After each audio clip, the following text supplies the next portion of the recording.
The two young slave beauties were shivering in the chilly night and trying to figure out where they were being taken in this filthy wagon. The sisters were lightly clothed and tried to huddle together to keep warm. But then a terrifying roar was heard, which belonged to a huge dragon. People were frightened, and the girls hoped for rescue. To learn the fate of seductive beauties and immerse yourself in the world of incredible adventures, you need to watch this video to the end and support the author with a like. An elderly master of hand-to-hand combat of the best school in Tokyo promised his best student to give everything he has if he wins the fight and suggested to attack soon. The tough and hard training Rama Mikashiba replied that such an offer sounded good and would be happy to know what his master had. Teacher Shido's martial arts school was a great place to comprehend not only physical development but also spiritual enlightenment. Rama quickly attacked and landed many sword strikes, but the master was able to hold back the young lad's onslaught. Shido's teacher asked if Rama really wanted to end his master. The lad reminded that the master himself had always taught him not to spare anyone in battle, be it even his own parents. Master Shido agreed and said that all of his techniques were designed to kill with a single blow, but to do so you had to overcome the opponent's resistance. Shido asked if Rama was willing to take that dangerous path and use a deadly technique. Watching the duel, the girl did bother Shido and Rama, and informed them that breakfast was getting cold and it would be nice to stop wasting time with all this fun with swords. Rama joked that it was nonsense and what fun could there be with an old man like Shido. The old teacher only chuckled and the girl asked why waste time dueling then. Rama seriously replied that they were trying to kill each other during the duel. But Asuka laughed back and asked, "No more jokes so silly." Master Shido was amused by the girl's reaction and joked that Asuka apparently likes to play married couple with Rama. Asuka was immediately embarrassed and explained to her grandfather that she and Rama only had a friendly relationship. Master Shido replied that it's silly to 30 obvious things, because Asuka is not only because of friendship always comes and cooks breakfast when Rama is here. And it's unlikely that Asuka can have a rival in love affairs since Rama is too shy and doesn't notice the girls around him. Master Shido then abruptly turned serious and said that if Rama wanted to protect something, he shouldn't show the slightest pity for his opponent. Rama thanked for the advice and promised to remember that always. Shido then ordered him not to be smug and Rama replied that such an old man should not underestimate him. Asuka had grown used to and tired of these constant arguments between student and master and decided to go to her studies. The next day Rama was at school again and received an offer from the head of the class to join the karate club. But Rama, as usual, refused it. The girl began to talk about all sorts of prospects for such an entry, and also promised to help in his studies if Rama agreed to represent their class in competitions. The other students were already accustomed to such scenes, for this guy was constantly receiving different offers. Rama was very tall with a muscular body, and many of his classmates envied him and dreamed of being in his place, so that they could also get offers to join different clubs. But Rama always remembered the words of Master Shido, who taught him to be ruthless and destroy the enemy with a single blow. Master Shido's teachings and techniques were effective and dangerous, and Rama understood that. After waiting for a break, Rama decided to have lunch and mentally thanked Asuka for the excellent food she had lovingly prepared as always. Though it was all unnecessary on her part, Rama actually liked the solitude and realized that he couldn't join a martial arts sports club. After all, if he gets unexpectedly carried away, he might accidentally kill someone, and killing a guy who doesn't want to kill you would be a huge mistake and could land him in jail. Suddenly, Rama felt something happen, as if the picture in front of his eyes was floating. After a second, the guy continued eating his food like that, but he was already in a different place, and there were strangers around. The soldiers called a man named Gaetsu for the excellent result of the draft, because the new man looks strong, although it is not worth judging by appearance. The strange hooded man, making incomprehensible movements with his hands, ordered a curse to be placed on Rem immediately. The school student was perplexed and even dropped his chopsticks from his hands. Rama looked at the people in strange clothes and with weapons in their hands and realized that he was clearly not in his school. Everything around him seemed dangerous, and Rama decided to take advantage of the effect of surprise. Rama once again remembered the words of old Shido, who kept repeating that one should not show pity for one's opponent if one wanted to protect something important and valuable. Rama, smiling as foolishly as possible, offered the soldier a taste of his food and held out the box in front of him. The young soldier was confused, and it was a fatal mistake for him. Rama delivered a series of deadly blows with lightning speed and took possession of the sword after a few seconds. The second soldier was more experienced and easily dodged the throwing blade, but Rama quickly shortened the distance and gave him a fatal blow in the neck. The third soldier was already rushing behind him, and Rima quickly grabbed the blade lying on the floor and slashed the guy's torso. Meanwhile, the hooded mage was in a hurry to finish his spell, and the last soldier decided to defend himself as best he could. The old wizard started to speak much louder, and it disliked Remus too much, who at this moment had already prepared to repel the soldier's attack. But the first to attack was the wizard with the storm arrow spell. But after a few seconds, the angry wizard was shocked because Rima was alive and managed to use the soldier as a human shield. The bald mage had no time to think back and immediately received a crushing blow from which his broken ribs pierced his right lung. Rima looked at the groaning old man and asked where he was and what was going on.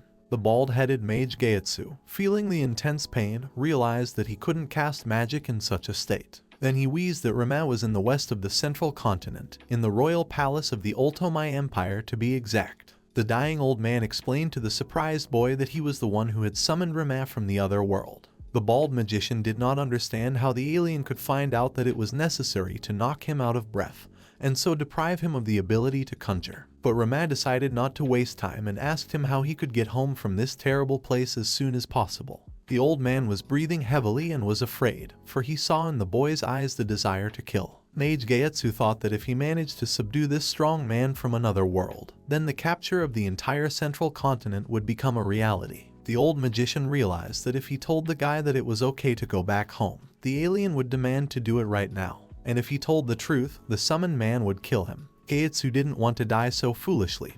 After all, he was the man called the Empire's foremost thinker. In the end, the cunning wizard decided to stall for time, and then the guards might have time to come to the rescue. Rima asked the old man what he was up to and why his heartbeat was so fast, because it meant he was too worried. Rima looked at the mage's frightened face and asked if there was no way to return him to his homeworld. At these words, Geiatsu wheezed even more and began to tremble. The bald mage realized that there was no point in lying and explained that from what he knew, there was really no way to bring Rem back home. At the same time, Geiatsu felt his lung gradually recovering and decided that if he could distract the guy, it would be possible to kill him. Rima at this point resented the idiotic rules of this world where wizards can summon a living creature, but can't bring it back. Rima asked why he was even summoned to this world, since he was just an ordinary schoolboy. The wizard Geiatsu explained that the aliens from the other world have a high absorption power. And in this world, if you kill a person or any other creature, you can absorb their power. At this moment, Rima noticed the bald old man trying to quickly attack like last time.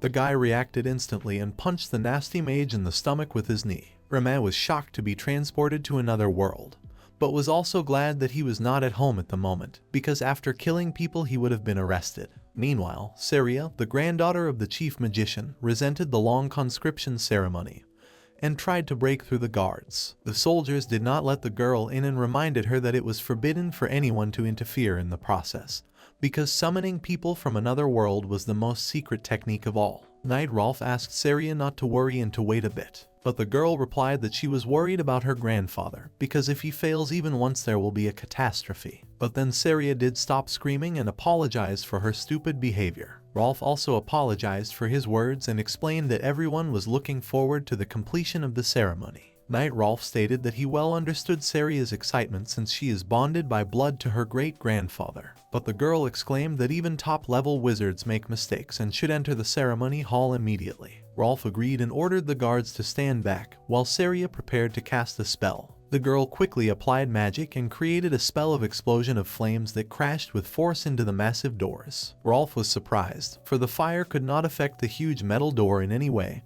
and only heated it. But Saria launched a second attack, and this time it was a freezing spell. The strong metal cracked and shattered into many shards. Rolf mentally praised the girl for her ingenuity. The soldiers immediately rushed inside the room, and Saria asked Rolf to find her grandfather as soon as possible. After a few minutes, everyone was horrified at what they saw, for everywhere in the room were dead soldiers, and Saria's excitement increased. Then the girl screamed and rushed to the bloodied high magician Geiatsu. But Saria immediately realized that it was too late and her grandfather was not breathing.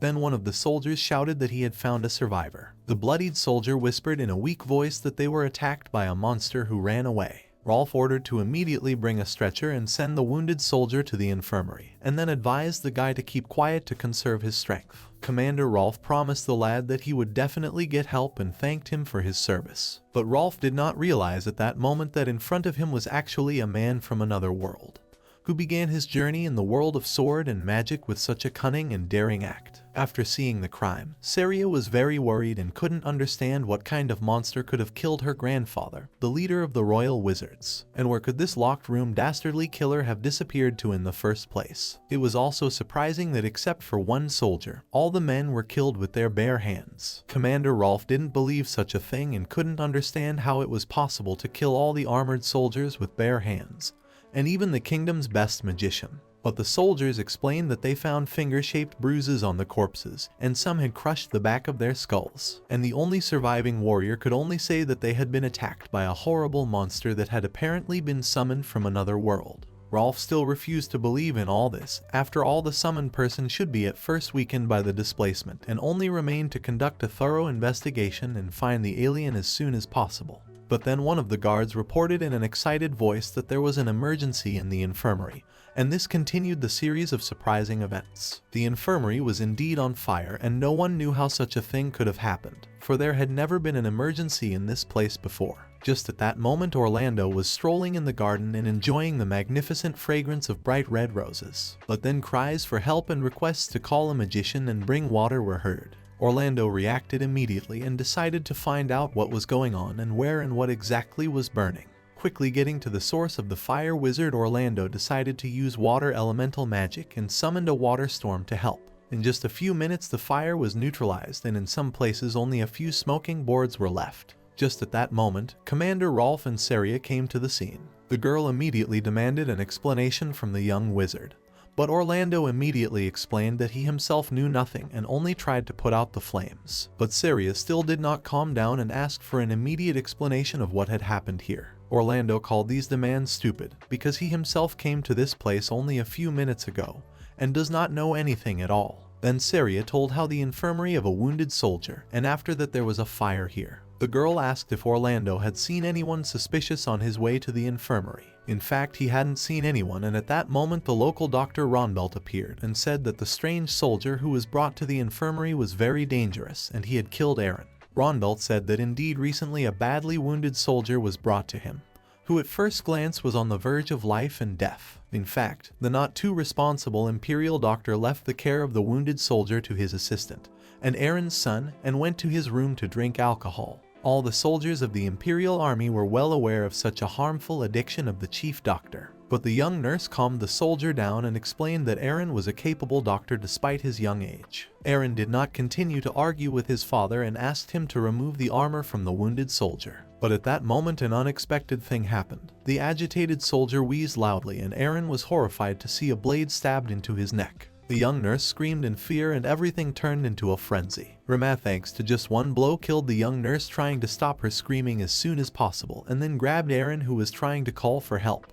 The young doctor didn't stand a chance against the tough guy's professional grip and found himself in a death trap. Aaron was terrified and demanded to let him go, but Rama explained that he needed an answer to a very important question before he would do so. The alien from another world demanded an explanation on how he could get out of this place, but Aaron was horrified by the death of humans he had seen and couldn't get a grip. Rama tightened his grip and reminded once again of his important question. The crunching of his neck vertebrae added to Aaron's motivation, and the young doctor told him to take the path to the right, and then once in the garden there would be a gate immediately visible through which to escape the castle grounds. Satisfied with this answer, Remus, who had already decided not to leave any witnesses, finished what he had started and apologized to the young doctor for everything that had happened. Then the alien from the other world decided to confuse the trail even more, and, having found a huge number of different vials on the shelves of the infirmary, decided to start a fire. Ronbelt, who was always drunk, suggested that the killer had probably taken advantage of the panic and the fire to escape unnoticed, and now it was necessary to hurry up to catch him. Orlando was shocked by this story and asked her to explain who she was talking about. But Saria was furious and asked the young wizard to get ready to conjure, and Rolf was to go to the royal guard at her request. Orlando tried to find out anything, but the chief imperial doctor advised the young lad not to argue and to do as he was told. Saria asked Orlando to use all of his skills and try to detect the enemy, and allowed him to use the teleporter. Orlando quickly created the necessary spell, and it was not surprising, as the young mage had already reached the 3rd level, and was the best student of Seria's late grandfather. Seria ordered Commander Rolf to use the teleporter and go to the barracks to prepare the soldiers. Rolf advised the girl to get permission from His Majesty in the meantime. Seria asked Rondel to take care of everything in the infirmary and decided to go to meet the king herself. The elderly doctor promised to do his best and stayed in the ruined infirmary, and everyone else disappeared thanks to a magical teleport. The chief imperial doctor regretfully remembered his dead son and found nothing better than to get drunk again in his ruined infirmary. Teleportation magic instantly helped Seria to be in front of the doors to His Majesty's hall. The guards were shocked at such a bold appearance and demanded an explanation for all of this. The guards reminded her that this was the entrance to the throne room and that it was not permissible to appear so suddenly using teleportation, and that she could lose her life for such an act. But Seria was not going to back down and said that she had urgent business to report to the king about her request. The soldiers did not dare to fulfill the girl's request and demanded details. But Seria shouted that she had a very urgent matter, and if the guards did not immediately report her visit to the king, she would use magic to destroy the door. From such arguments, the guards gave up, and in a few minutes the angry girl was already in the throne room. Chancellor of the Ultomi Empire Daltonist was angry with the girl's behavior, and asked why Seria allows herself such unacceptable actions in the presence of His Majesty, and if the matter was so urgent, why the head of the Imperial Mages did not come to the king. Daltonist was stern and demanded an immediate explanation. Eventually, the king, tired of shouting, asked the chief chancellor to calm down. His Majesty the First Emperor Vaonal Eisenhart said that it was necessary to listen to the girl, because Seria had worked very hard for this meeting, and therefore something unforeseen had happened. Daltonist agreed with the emperor and apologized for his rudeness. Then His Majesty Vaonal let Seria about why she had come to his audience in the first place. Seria apologized for her sudden intrusion and asked the emperor for permission to give her command of the royal guard. Chancellor Daltonist was shocked by such insolence and said that this was not possible. But the emperor promised to allow the girl to command the royal guard at her discretion if she could provide reasons. Seria told him that terrible events had taken place which had resulted in the brutal murder of the head of the imperial wizards and her grandfather, Gaetsu Vorkland, and now it was necessary to act as quickly as possible to find the culprit. Meanwhile, Rama, making his way to the exit, heard people around him talking about the death of a great wizard and realized that this person was the bald old man who had summoned him to this world. Rama realized that killing such a high-ranking person would obviously cause unwanted interest in him. That was why, once outside the city gates, the alien from the other world decided to hide as best he could. Walking away from the central castle, Rama remembered his conversation with the old wizard. Rama had explained to the old man that people from his world did not fight with swords or spears at all, so there was no point in summoning him to this world. But Gaetsu testified that summoned people have the ability to become the greatest warriors in this magical world, and that is where their value lies. The old man also spoke of the fact that one could increase their powers by killing other beings. Rama realized at that moment that he must have been able to absorb the power of the 4 slain soldiers. But Gaetsu explained that to get the strength of one person, you have to kill 1,000. And if you kill 100 dragons, you can get the power of 1 dragon. The old magician's story about some dragons confirmed that Rama had indeed found himself in another completely different world, and now it was only necessary to find out what to do next. Dining in a very ordinary inn, Rama praised himself for the idea of throwing away the soldiers' clothes outside the city, because now the soldiers chasing him would never think that he could just stay inside the city and eat at a local establishment. Thanks to the money that was taken from the dead, Rama bought himself some new clothes and thought about what to do next. Suddenly, the hostess approached the guy and asked if he was really traveling,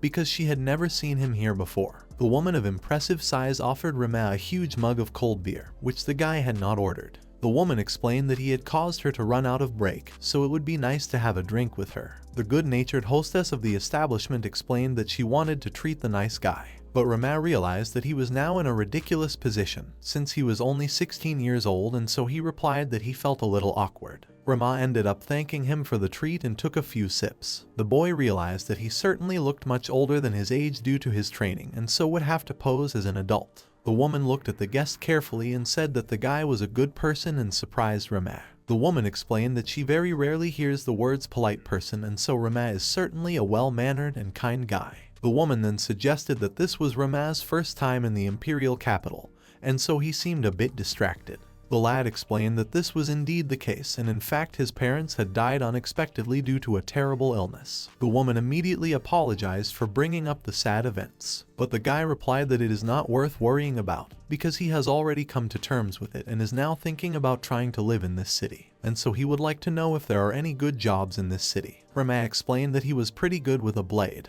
The woman hesitated and suddenly said that blacksmithing would not be suitable for such a guy, as he was old enough for that occupation. Rama inquired about a job as a merchant, but the woman explained that it was impossible, and that it was necessary to start as an apprentice. But then the tavern owner suggested that he join the local adventurers guild, because if Rama was good with a sword, he could become a mercenary or an adventurer. Rama apologized for his lack of knowledge and asked for more details on how exactly he could pursue this profession. The woman replied that it was easy enough and all he had to do was go to the bank and then register with the guild itself. That being said, the lake is not far away and the process doesn't even require identification and everything will happen quickly. Rama decided to waste no time and thanked the woman for the advice. The tavern owner was indeed a kind woman and offered to drop by her place, especially since it was becoming a favorite hangout for the guild members in the evenings. Soon the alien from another world found himself in the Adventurers Guild and explained to the admin girl that he would like to register as an adventurer,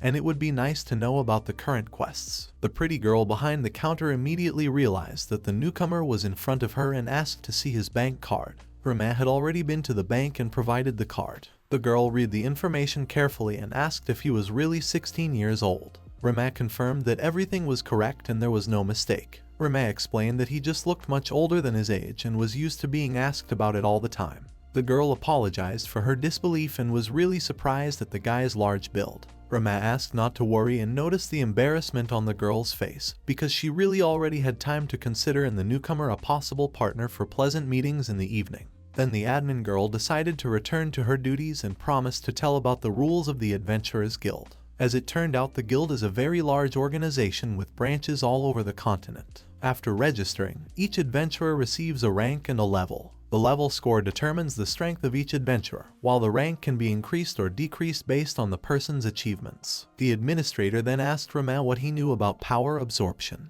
Rama replied that he knew that after killing a living being, he could possess a portion of its power. The girl explained that at level 0, everyone has the usual power of an ordinary person, but already at level 1, that power doubles. Thus one could easily understand that at up to level 10 one could possess the strength of 10 people. But at the moment, only one person was able to reach the 7th level with his own strength. Rama hesitated and asked if he understood correctly that the highest level was the 7th level, and why that level was representative. But the administrator explained that newcomers cannot worry about it, because they will understand everything themselves in the process of development, and she gives only general information about the work of an adventurer. Then the girl decided to tell about the tasks and explained that if it is a combat quest to destroy some wild animals, then you can get 3 copper coins for each destroyed individual. You could also increase your rank by killing various monsters. Rama asked if there are any missions during which it will be necessary to travel, for example, outside the kingdom. The administrator replied that such quests are called escort missions. But unfortunately for adventurers of F rank now there is only one possibility to go to the nearest city and take missions there, and it will most likely be a mission to deliver goods. The girl quickly found the necessary magazine and explained that the locations that could be visited at the moment were Garuaku, Murphalin, and Oido. Rama had only one thing on his mind at this moment, that he was now wanted and should leave the Ultomai Empire as soon as possible, and taking this chance would be a great idea. Also looking at the map on the wall, the guy realized that the shortest road to the border was located south of the capital. As a result, Rama said that he was willing to take the mission to travel to Murphalin, which was located in the east of the continent. The alien from another world then decided to purchase weapons and realized that there are no Japanese katanas in this world, and the most suitable weapon to choose from what was available was a long sword. But alas, the price of it was too high. During the last meeting with the innkeeper, she had inquired if the guy had any weapons. Rama proudly stated that the main weapon he possessed was his hands. But the innkeeper said that it's silly to say that, because usually adventurers are not killed by big and strong monsters, because it's easy enough to run away from them. And adventurers are killed by creatures weaker than them, which make people overconfident. The mistress explained that she never knows what might happen outside the city, and so one must be prepared for anything. Rama realized that that caring woman was really right and he really doesn't know anything about this world. As a result, the guy turned to the merchant and asked for advice in choosing the necessary weapons for himself. But the shopkeeper turned out to be a rather unfriendly man and said that there was nothing convenient about his weapons, and if he didn't like something, he could get away. Rama immediately explained that he had been sent here by the tavern owner, and the man instantly became kinder. Rama explained that he was a newcomer and had actually just recently registered with the local adventurers guild.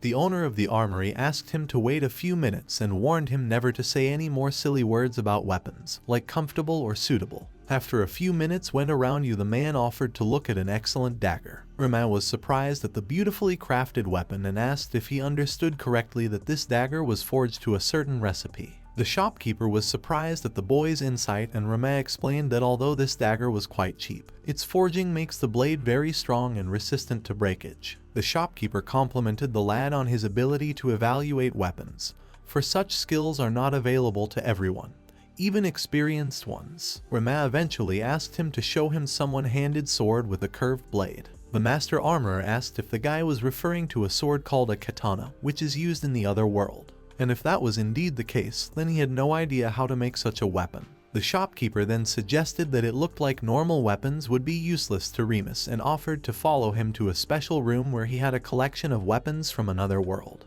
Among the exhibits was tonfa, a unique weapon from the island of Okinawa, a 3-section staff that could be assembled into a single unit, nunchaku that could be in skilled hands to be a very dangerous weapon, and there were also sai, which were used for both attack and defense. The shopkeeper watched the boy carefully trying to understand the operation of the 3-section staff, and asked if he knew how to use it. Rama replied that he could use such a weapon effectively if he practiced a bit. Among other things in the master's collection were gabishi, a short weapon designed for attacking, which could also be used as a throwing weapon. Rama also saw a throwing weapon from ancient India called a chakram, as well as a folding baton that could be very handy in various situations. Rama took the tonfa in his hands and began to masterfully use this rare weapon, causing the master armorer to be incredibly surprised. The store owner asked how Rama even knew how to use such a weapon, but the guy explained that he was just trying to intuitively apply it, but he was not sure if this weapon would be effective in real conditions. Rama was also surprised to see among the collection of Mariki Hasari, a rather interesting weapon that he had tried to train with,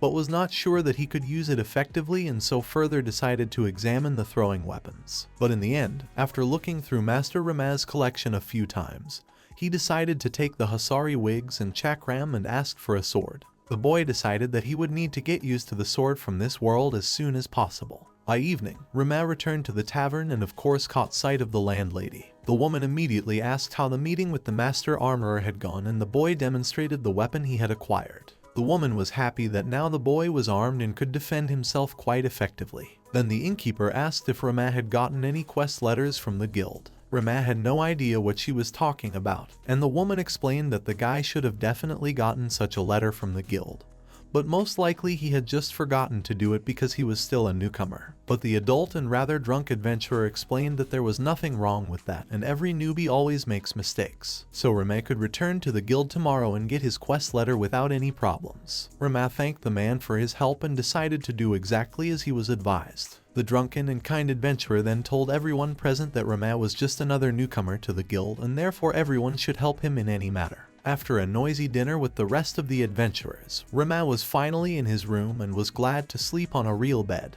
The boy thought over everything that had happened and praised himself for being able to think in a critical situation and quickly change into a local guard. Thanks to this cunning deed, the group chasing him passed by and did not notice the stranger. But despite this good fortune, one must not let his guard down and be careless. Rama remembered the commander Rolf, who was apparently an excellent warrior in this world. He was also worried about the girl Saria, who could also carry a lot of dangers, because she was the one who organized the search and commanded the soldiers. There was also a young boy named Orlando with them, but still Rama felt more danger from the girl. Rama had only seen Saria for a few minutes, but even in that short time he had a feeling of inexpressible fear of her. And if this girl could be depicted as a chess piece, she would definitely be the queen. Meanwhile, the first princess of the empire, Shaldana Eisenhart, was also actively involved in the search for the man who had killed the empire's chief wizard. The subordinates of the princesses were puzzled, because it was very difficult to search for a man whom no one had seen, and especially there was no information about him. But Princess Shaldana explained to her subordinates that in fact there was no problem, and even without knowing the face,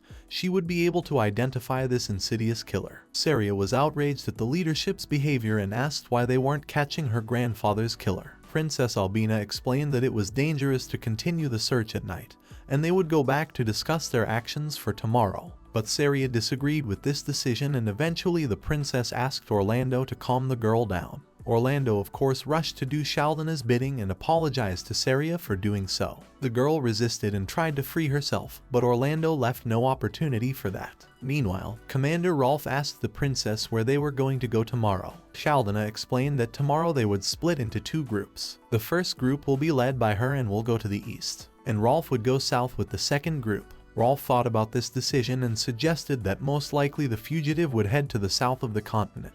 The princess agreed that the border was closest to the south, but she had a strange feeling about the east. Shaldana stated that there are many reasons why an assassin might go east, and her hunch is one of those reasons. But nevertheless, she is willing to entrust the southern direction to Rolf, who is the most experienced knight. Also, the princess reminded that she has a very talented assistant, Sato, who came from the continent of Ryer, and does an excellent job as an assistant. Rolf offered to use the personnel of the Adelpho garrison, but the princess explained that if they took soldiers from there would be a danger of an attack from Zarad, and in that case it would be foolish to rely on the nobles for help. Rolf agreed with this and did not insist. After all, they were still lucky that after the death of the chief wizard of the empire, the nobles had not revolted. Shaldana said that under all these circumstances they had no other options for action, and had to make do with their own forces. Meanwhile, Rima was already far from the capital of the empire, and was hunting animals for the first time in this new world. The first opponents of the young Japanese turned out to be a pack of vicious wolves, with which he successfully and very quickly dispersed. After his successful mission to destroy monsters, Rima went knocking from the capital Ultomai and found himself in the branch of the Adventurers Guild of the city of Merfilna. The admin girl was surprised by the sheer number of creatures the newcomer was able to destroy. Rima asked where he could sharpen his sword, as it had become very dull during the hunt. The admin girl was surprised that the newcomer was able to destroy all the monsters with just a sword and do it in just one day. At the same time, the girl assumed that this guy was some kind of wizard with destruction magic. In the end, the receptionist said that Rima's reward was 4 silver coins and 31 copper coins. Rima remembered that lunch cost 5 copper coins, and that was somewhere around 43,000 yen. Such an award was quite an impressive achievement, and Rima was happy for his success. And the admin girl congratulated the guy for reaching WF rank. Rima was surprised that his rank had increased so quickly. The admin asked that if the guy was not happy about this success. Rima replied that he was actually very happy and just didn't expect that he had succeeded so quickly. The girl explained that usually all talented people said so, and now it was worth hearing another interesting news. As it turned out, Rima's entire reward doubled when he was promoted, and it was a real gift for a newcomer. The admin girl explained that now Rima could earn a lot of money, but the value of his achievement would not change. The guy was happy and immediately thought that in this world he could earn about 100,000 yen in a day. Rima then remembered the words of the innkeeper who warned of the danger and advised him to never be careless. After all, if he was too overconfident, he could be killed even by a weak opponent. Rima decided to take care of his health and inquired about the price of the healing potion. The girl explained that it would take gold to buy quality potions created with magic, and such a high-end potion would cost around 10 gold coins. Rima was disappointed to hear such a huge price, because in the equivalent of Japanese yen, it was a whole million. He also realized that in this world, injury meant certain death, and since he didn't have any insurance, he should buy a spare sword just in case. Meanwhile, at the same guild branch, one of the adventurers resented the fact that he couldn't get his reward for which he had risked his life. The male administrator tried to explain to the adventurer Horace that although he was not of the first rank and he had managed to disarm a robber, however, this robber was not one of the bandits from the Red Moon Gang that was featured in the assignment. And while Horace was wasting his time on the wrong bandit, the Red Moon Gang attacked a village nearby. And the worst part was that during this attack, many young girls were kidnapped and not a few locals were killed. Horace was shocked by what he heard and asked if he had understood correctly that if he had destroyed the Red Moon Gang, nothing would have happened. The administrator replied that he didn't want to confirm anything, but now unfortunately the kidnapped girls would be sold as slaves. But Horace admitted his guilt and offered to withdraw the money from his account as a fine. Rama was interested in this conversation, and the girl explained that alas, such troubles happen quite often. Rama asked what she meant. The girl explained that Horace was a very good mercenary, but this time he had forgotten about the need for a preliminary investigation, and this had led to a disastrous result. While doing quests, one should always remember that the results of their fulfillment affects the future of many people, and Rama should always remember this and think over every step. Leaving the Adventurers Guild and the city, Rama thought about the fact that he was really too superficial about the missions. And this reality is very different from the game, because here people die for real. After studying the map of the area, Rama realized that if he continued to move east, he would approach the city of Aru. At the same time, the guy remembered that there should be bandits living in this area, but so far he hadn't met any. Meanwhile, the bandits had attacked a small caravan and were rejoicing over a huge catch in the form of a chest full of gold coins. And the bandits had gotten beautiful young girls as trophies. The two young beauties were the sisters of slave girls and were now common prey for the vile brigands. The bandits argued about what to do with the girls. Some wanted to have some fun and then kill the girls without the boss finding out. As it turned out, the master of the slave girls had just cowardly escaped with his guards, and that only amused the bandits. Rama had been watching for some time now, after accidentally coming across a squad of bandits. One of the girls told the bandits that if they tried to touch them, she and her sister would kill themselves by biting off their tongues. But this only caused the bandits to laugh and remind the girls that they were slaves and their collars would not allow them to commit suicide or escape. The two oldest bandits still decided to have some fun with the girls and ordered the rest of the guys to keep an eye on the situation. Rama watched the bandits closely and slowly approached. The sisters were terrified of what they would have to endure and realized that they would not be able to defend themselves effectively with the chains on their arms. But as soon as the bandit took a few steps forward, something sharp stabbed him in the neck and left a bright red wound.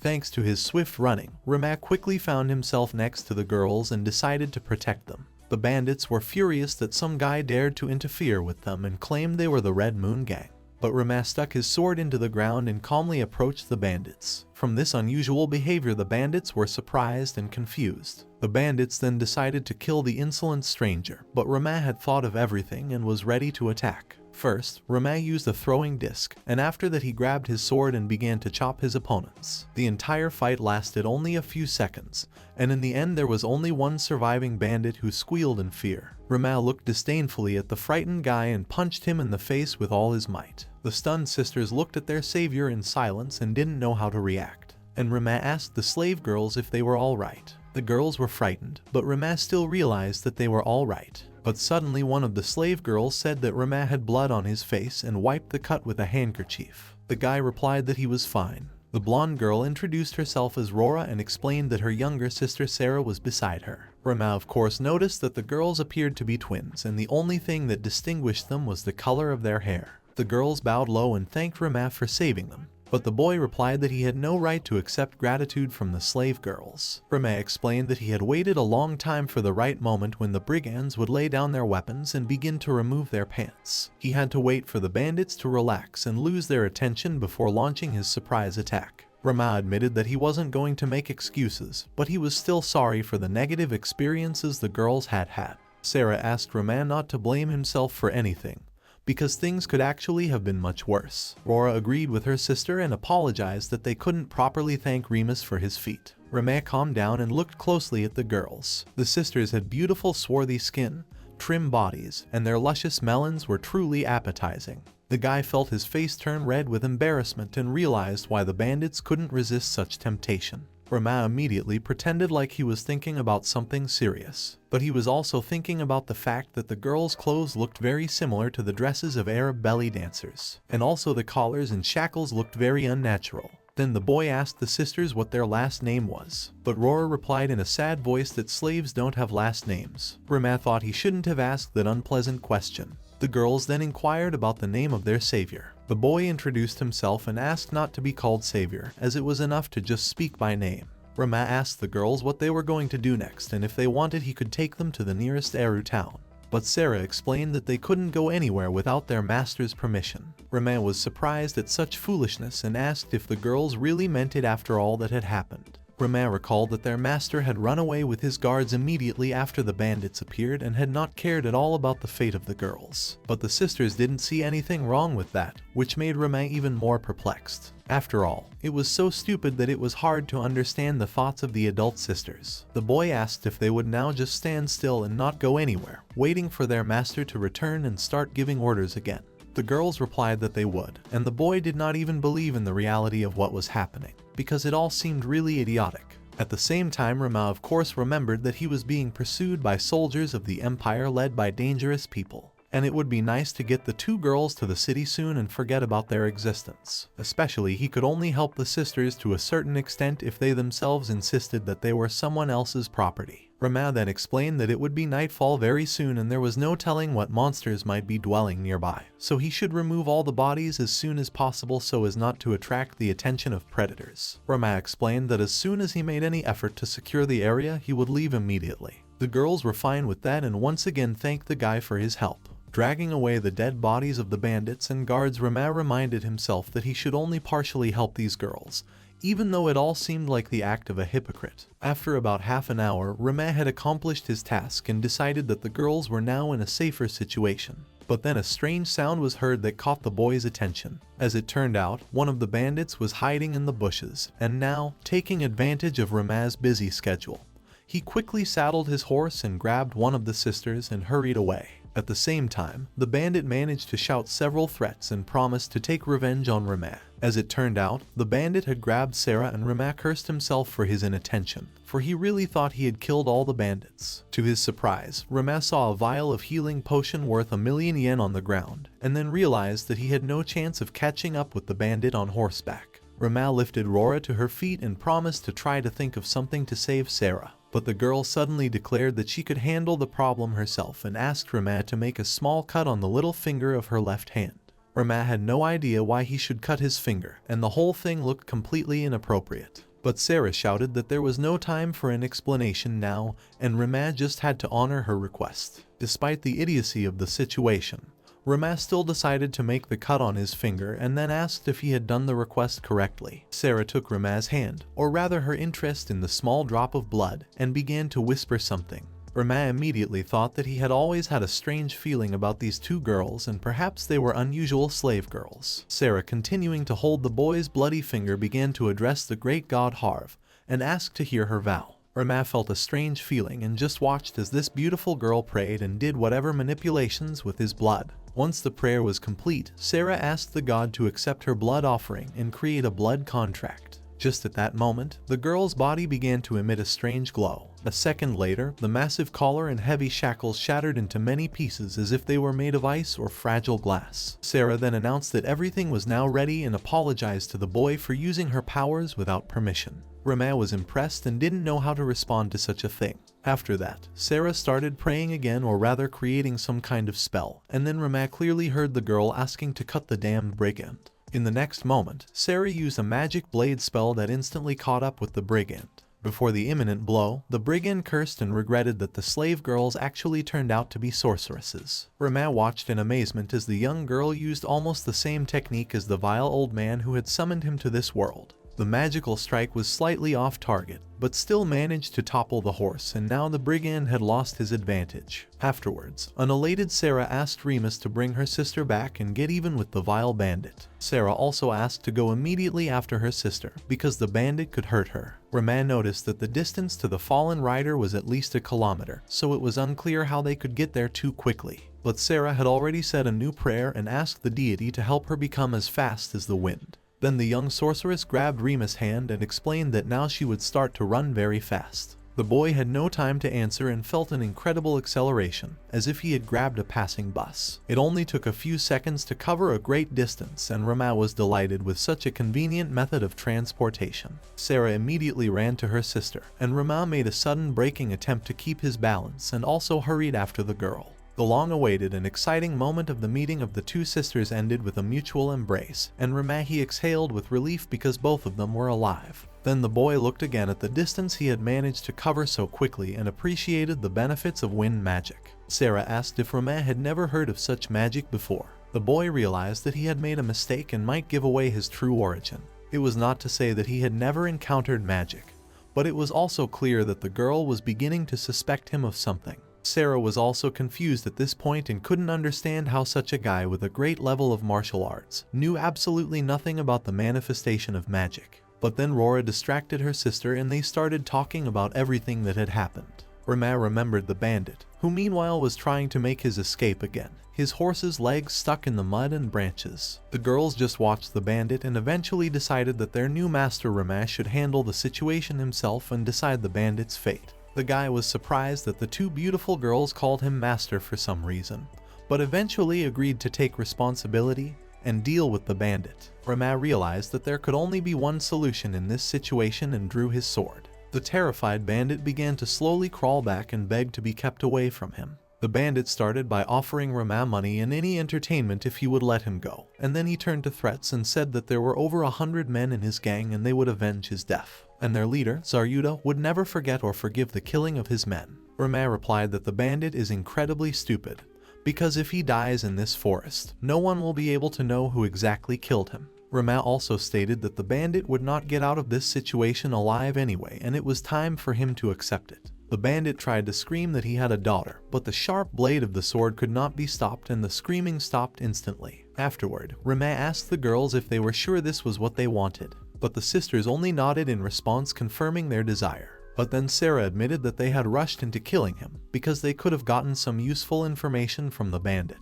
But Rama disagreed and explained that it was unlikely that the man had valuable information, especially since there was no way to verify his words and he could have easily deceived them. The most important thing was that they had managed to get their kidnapped sister back and now they were safe. Sarah thanked the boy again and called him master. Rama replied that it was not necessary to thank him all the time and asked why he should call him master. After all, it all seemed strange since they had only met an hour ago. Sarah explained that they had made a blood oath and now Rama was her master and it was normal for such a procedure. Rama asked for clarification and asked if he understood correctly that they had made a blood oath the moment they mixed the blood from the cut fingers. Sarah confirmed the boy's assumption and then Rora asked for the exact same blood oath ritual to be performed on her so that she could consider Rama her master. Sarah asked the lad not to refuse and to help her sister free herself from the collar and shackles. Rama was perplexed and didn't really understand what was even going on. Rama asked to wait a bit and give him a break, and explained that the sisters didn't have to call him master and serve him at all. The girls were instantly upset and started crying, and then asked if the master hated them and didn't like them. Rama didn't expect any reaction at all and tried to calm the girls down. Rama reminded them that they themselves had said recently that they were going to wait for their master and not leave this place. But now they had changed their minds and were calling another person their master, and so it was hard to understand. Sarah explained that if they manage to form a blood oath, then they won't have to obey the orders of the past master anymore. But at the moment, Rora is still bound to him by the spell and won't be able to leave this place. Rama asked that if he did as they asked, would they go with him to the city of Aru afterward. The girls promised to follow their new master anywhere, and the boy decided to end this blood oath nonsense as soon as possible and get out of this forest already. Rama then explained to the girls that after they reached the city they would have to explain many details to him, and now they should hurry up and set off immediately to reach the city before nightfall. But before doing so, Sarah asked to go back to the wagon for a while so that she and her sister could get their luggage and valuables. Rama was surprised to see some strange man of imposing proportions standing near the overturned wagon. At this, the fat stranger looked around fearfully and carefully rummaged through his belongings. Then the fat man shouted happily that at last he had found Rora and Sarah, and began to ask how much the brigands had hurt them, for he was worried about them. The girls were not too happy about this meeting, and the nasty fat man began to ask the young beauties what exactly the robbers were doing to them. The former master started shouting that he had spent 5 years cultivating and raising 2 stupid ditzy girls who had now been corrupted by the brigands and had lost all value. Rora suddenly snatched up her sword and ordered the fat man to stay back, and if he came any closer, she would pierce his huge body. The fat slave owner started insulting the girls and calling them common things that have no say and should not cross their true master. Rama, who was watching all this, asked the girls that if this vile brat was really their master they told them about. Sarah replied that it was indeed him, though they had always considered him their enemy and hated him more than anything else in their lives. Fatty realized that what was happening was not exactly what he expected and asked Remus to stop engaging in useless nonsense. The fat slave owner praised the guy for his excellent physique and asked him if he was trying to play Prince Charming for the sake of pretty girls. The nasty fat man said that he could sell Remus for a great price to real slave connoisseurs. But that was the last thing the greedy slave owner said in his life. The throwing disc crunched into the huge head with a crunch, which pleased the girls. Immediately after that, Rora and Sarah grabbed their swords and stabbed the ugly body of their former master, thus taking revenge for all the years of suffering and humiliation. This was the final point in the life of the fat slave connoisseur, and the fountain of blood from his mouth marked the end of the last stage in the lives of the two beautiful slave girls. Rama did not comment on such a brutal massacre and asked to go to the city as soon as possible, where they could already talk in peace. The bloodstained girls were apparently overly excited, but promised to answer all questions. Taking all the necessary items from the strip, Rama and his two beautiful companions set off. The guy thought that he only wanted to save someone, and now he seemed to be in even more trouble. Already in the city of Eru almost at night, Rama decided to order food for dinner, and the two twin sisters used the services of the local inn and took a shower to wash the blood and dirt off their beautiful bodies. Soon the girls joined Rama and apologized for the wait. The guy offered to eat dinner and talk while they ate, and then asked why the girls weren't sitting down at the table. But Sarah immediately explained that slaves were not supposed to sit at the same table as their master. The girl's appearance confused Rama a bit, and the sisters immediately realized that they should have still dressed first before going to their host. After a few minutes, the cute twins returned in light dresses, and Rama thought it was good that they had at least put something on. Rama then offered again to take a seat next to him at the table, but the sisters again refused and explained that they would eat later, as they were not allowed to sit next to their host. Rama was shocked at the stupid rules and reminded them that the food would get cold, but Sarah admitted that they had never eaten warm food before. Rama noticed Sarah's sad look again and realized that the girl didn't like to reminisce about her life. The boy explained that he wanted to ask some questions. Rama asked if he understood correctly that sisters always fulfill their master's wish. The sisters nodded in sync, and Rama stated that since he was the master, he was ordering them to sit next to him at the table and eat together. The girls were incredibly surprised at such an order, for such a thing had been forbidden before. But Rama insisted and pointed with his hand to the chairs. The boy explained that when you eat alone, the food doesn't taste as good. Rama immediately thought of old man Shido and his granddaughter Asuka and felt a little sad. Rory and Sarah obeyed though, and for the first time in their lives sat down at a normal table with the person they considered their master. Rama noticed how the sisters felt awkward and just plain scared. Rama then asked for confirmation if because they had exchanged blood the girls now considered him their master was true. Sarah confirmed this and explained that according to the blood oath ritual, a slave and master relationship had been formed between them, and she and Rory were now battle slaves to Remus. Sarah explained that in addition to sex slaves and labor slaves, there is also a category of battle slaves, and these slaves are actively used during battles, but in normal times their power is sealed so that the slaves cannot rebel against their master. For this reason, such slaves cannot fight without their master's permission. Rama asked how, in that case, the girls could willingly enter into a bloody contract with a vile fat merchant, and if they could freely change their master, then what was the point of sealing their power? Sarah and Rory without much thought asked to keep what they would reveal about their past a secret. Rama realized that he was about to learn something important and promised to honor the request. Sarah confessed that her and Rory's last name was Malfist, and their family had served as senior knights in the kingdom of Quift, located on the west coast of the central continent. This came as a surprise to Remus, for he was now beginning to realize a lot of things since slave girls were actually noble women. Sarah then told him how 5 years ago, during the war with the kingdom of Shador, which had started because of a silly dispute over trade tariffs, there had been a betrayal of the Chancellor. As a result, their homeland, the kingdom of Quift, ended and they had to flee on a ship disguised as a merchant vessel. But during the journey, another betrayal occurred.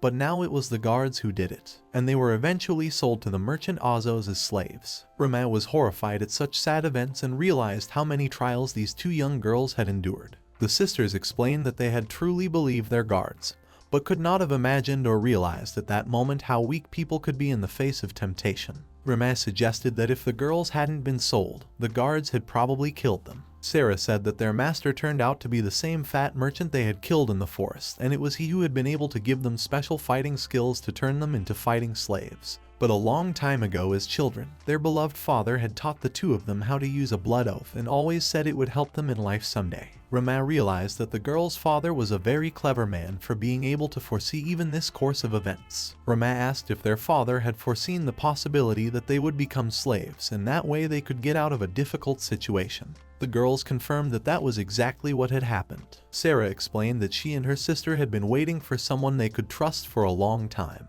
and Remus had turned out to be that person. Sarah and Rory said that Rama had been their savior in that fortunate situation, even though he had not been obliged to intervene in that situation at all. After thinking about the story for a while, Rama said that since he is the master, he makes the girls free people. He also gave the sisters the money he had received from the trader Azasu, and now they could start a new free life. But Rora and Sarah refused and said that Rama had protected not only them, but the purity of their ancient lineage, and so they wanted to repay such a deed, perhaps even at the cost of their lives. Rama explained that it wasn't that simple and he had his own circumstances for doing so. Sarah then abruptly asked if the host's concern was related to the fact that he was a person who had traveled from another world. The girls explained that they immediately realized it, because Rama possessing knew absolutely nothing about magic and the blood oath. And when a person with such a high level of combat skills doesn't know about such things, it looks very strange. Rama recognized that he did come from another world and was summoned by a man from the empire named Gaetsu and had been on the run ever since, but luckily managed to stealthily leave the capital of the empire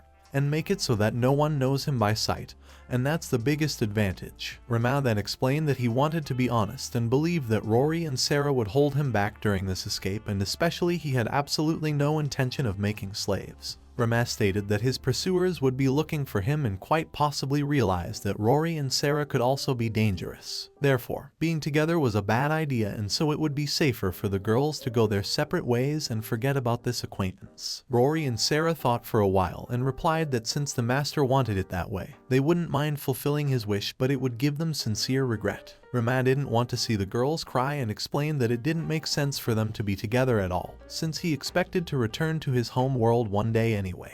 But Sarah asked that she and her sister be allowed to be near their master until then and serve in gratitude for their rescue. Then the girls even contemplated that it would be wonderful if the master would take them with him to his other world. The girls liked the idea so much that they immediately cheered up and asked Rama to take them with him, since they had no one left in this world anyway. Rama was shocked by such a suggestion and imagined how it would look like if he came home with two beautiful girls. The boy imagined how furious Asuka would be at such a return, especially when the girls would introduce themselves as slaves and call him master. Absolutely, Asuka would be disappointed and complain to her grandfather that she never thought Rama could be such a vile person. In Iton, Rama even had a dream about his extravaganza back in Japan with two seductive slave girls. But then the guy thought that if he traveled with his sisters, it would be harder to suspect him as a fugitive from the capital. Rama eventually agreed to travel together and decided that the first thing to do was to cross the border of the empire as soon as possible. But a long journey required money, and Rama decided to sell the dead merchant's jewelry and found a jewelry shop. The owner apologized for the long wait and told Rama that he could get 3,000 gold coins for all the jewels. Rama was shocked by the amount and asked to repeat it. The girl did not immediately understand the guy's reaction and asked him if he was not satisfied with the offered price. Then the girl explained that she was certainly ready to apologize, but if Rama wanted to sell all the jewelry all at once, it was unlikely that he would be able to get the amount, though Rama might look elsewhere. But the guy replied that he was satisfied with everything and didn't want to spend on looking for another buyer. The girl rejoiced and promised to give the whole amount of money in a few minutes. Rama noticed the merchant's sly smile and suggested that he could certainly have been easily cheated in this transaction.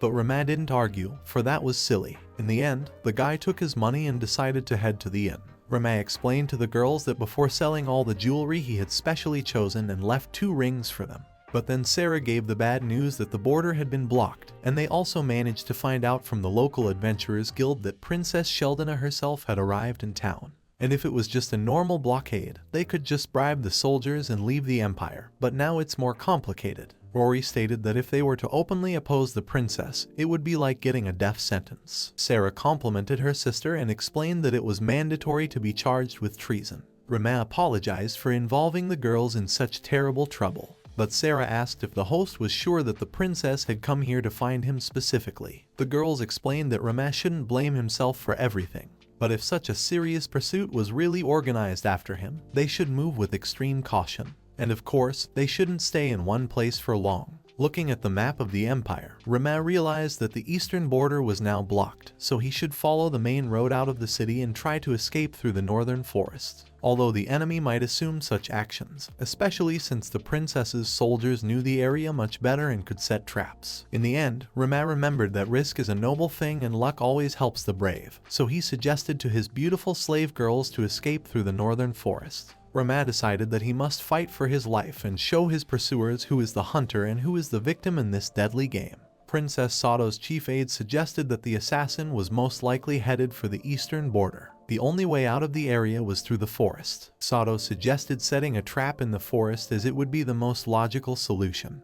But unfortunately it is not known what the culprit looks like. Princess Shaldana listened to Sato carefully and replied that it's not a problem. And the most important thing is just to hear the words of the killer, and then it will be clear that this person is not from this world. At night the princess and Sato were already in the northern forest, and Shaldana said that she had a way to find out whether the person came from another world or not. Rama sat quietly by the fire, waiting for some kind of trap. His premonition did not fail him, and indeed soon Sato came out to him and stated that there was no need to be so wary. Sato explained that there was no need to worry and he was not a bandit, and then apologized for his sudden appearance and asked permission to sit down by the fire. But Rama eyed the stranger with suspicion and stated that he had not yet given permission to sit next to him. But Sato ignored these words from asking what the young lad had forgotten in this dangerous place, even though he looked like an adventurer. Rama carefully reached for his blade and replied that he had heard the border east of the city had been closed off recently, and so he had to go through this forest. And since it was unknown how much the border of the empire was closed, it would be foolish to waste time and stay in the city. Rama also explained to the stranger that he was not at all disposed to socializing and was not going to share his food. Sato replied that this kind of socializing frustrates him. Sato then advised Rama not to travel alone in this dangerous forest after all, as these areas are overrun with packs of wild wolves. Sato then cautiously asked that maybe Rama was being followed by someone, and if that was the case,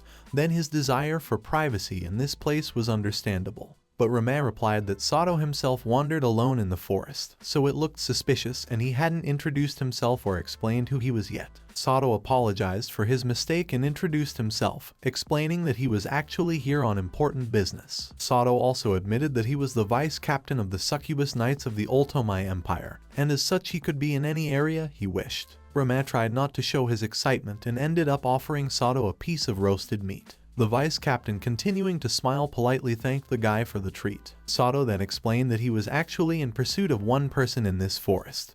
But unfortunately the circumstances were such that he didn't know what the culprit looked like, and so he had to make his request. Sato explained that Rama should voluntarily follow him to his camp so that they could have a small talk and find out the guy's identity. After a while, Sato rushed to inform the princess that he had captured a man in the forest who must have come from another world, as he had the exact same odor as all such people. Shaldana praised her favorite assistant and asked him to take her to this stranger immediately. Sato then returned to the tent where Rama was restrained, apologized for the wait, and then explained that his superior wanted to meet him very badly. Rama replied that he was perfectly fine with making new acquaintances, but as he felt a kawa on his hands was too much. Rama asked the vice captain if the heavy and uncomfortable shackles would be removed when the situation was clearer and all suspicions had subsided. Sato promised that they would, but only after talking to the princess. A few minutes later, Shaldana did indeed enter the tent, and Rama realized that everything that was happening depended only on this girl who literally radiated danger. The princess began by thanking Rama for agreeing to give some of her time, and she expresses her gratitude on behalf of the entire empire,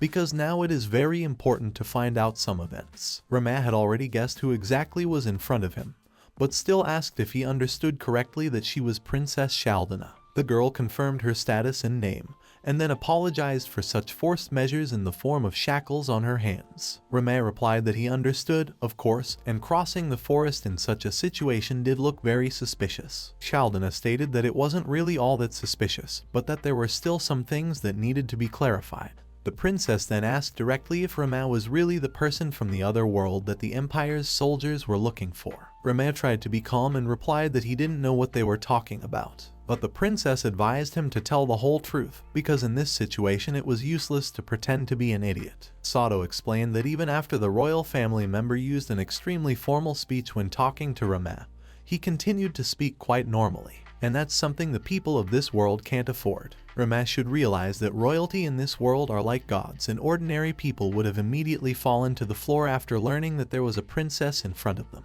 Rama realized his mistake, and the princess noticed the surprise on the boy's face, though she appreciated his effort to be calm. Sheldon then asked to introduce himself, and after Rama gave his name, the princess realized that he was Japanese. Rama guessed at this point that the guy with glasses named Sato was also Japanese. The vice captain admitted that it was indeed true, and he had been summoned to this world 10 years ago. The princess asked for an end to the useless chatter and explained that Rama would now be under the vice captain's care, and after that they would carefully consider what to do with him after all he had done. Rama couldn't think of anything better to do and thanked the princess for her candor. Sheldon, on the other hand, admitted that she was surprised how Rama, despite his weak physical strength after the summoning ritual, was still able to escape and overcome all that way. Therefore, it could be considered a real disgrace to the Imperial Guards, and if Rama wanted to cooperate, he could help unite the lands of this continent. Rama replied that the very thought of working for imperial interests sounded ridiculous and unacceptable to him.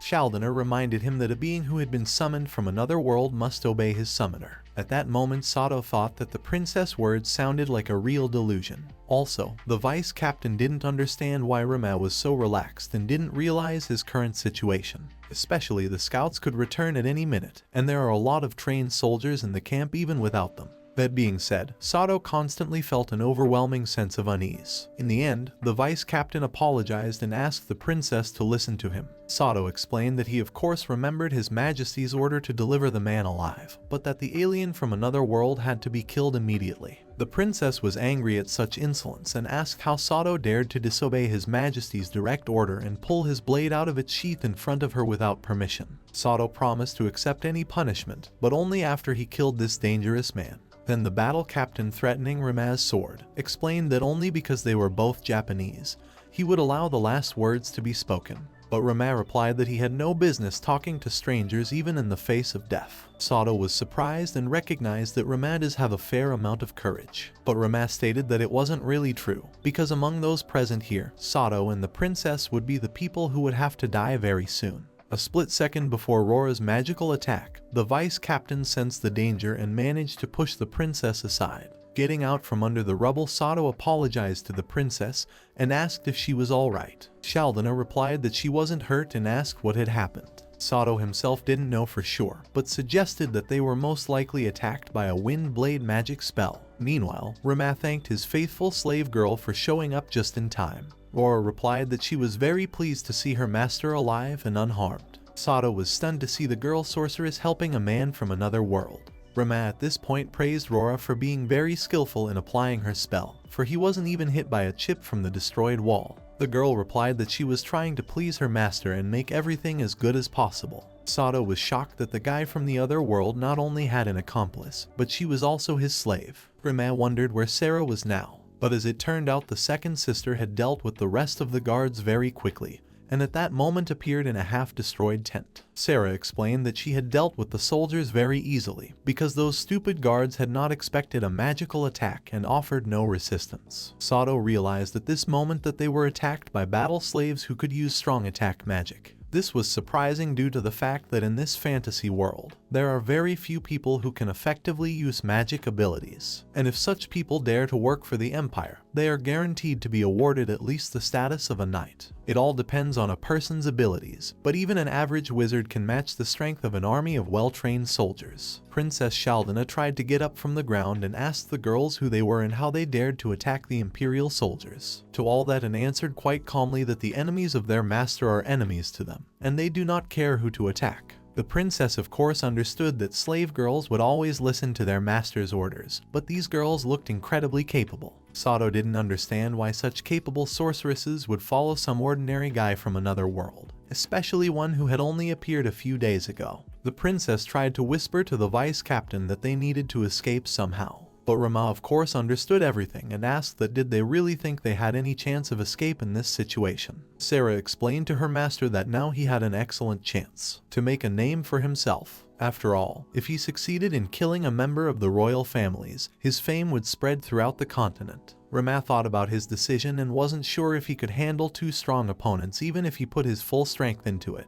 The biggest concern was Princess Shaldana, who might have strong fighting skills. Rama then ordered his slave girls that this was where they would stop. Although he originally planned to kill all of them, these opponents look very experienced, and even considering that there are fewer of them, but it's quite possible accidents will happen if they fight them. Rama explained that it couldn't be allowed that one of the sisters or even both of them could die in this battle. Rama asked the girls that are they really willing to sacrifice their lives for their master. And even if they are, you have to realize that Sato is just an ordinary guy who is just trying to protect the royalty. Rama confessed that he doesn't want Rora or Sarah to die in this useless battle. The sisters were shocked by their host's words, because he compared their lives with the princess life and didn't want to risk it. Shaldana appreciated Rama's decision and ordered Sato to put away his sword. Rama thanked the princess for understanding and ordered his slave girls to leave the place. But Sato asked to wait for a moment and stated that he wanted to ask something important to Rama. The vice captain asked the young man that if he was in Japan some kind of tough mafioso, since he was so unafraid of being in dangerous situations. This question made Rem laugh and he explained that in fact he was an ordinary high school student in the most ordinary school.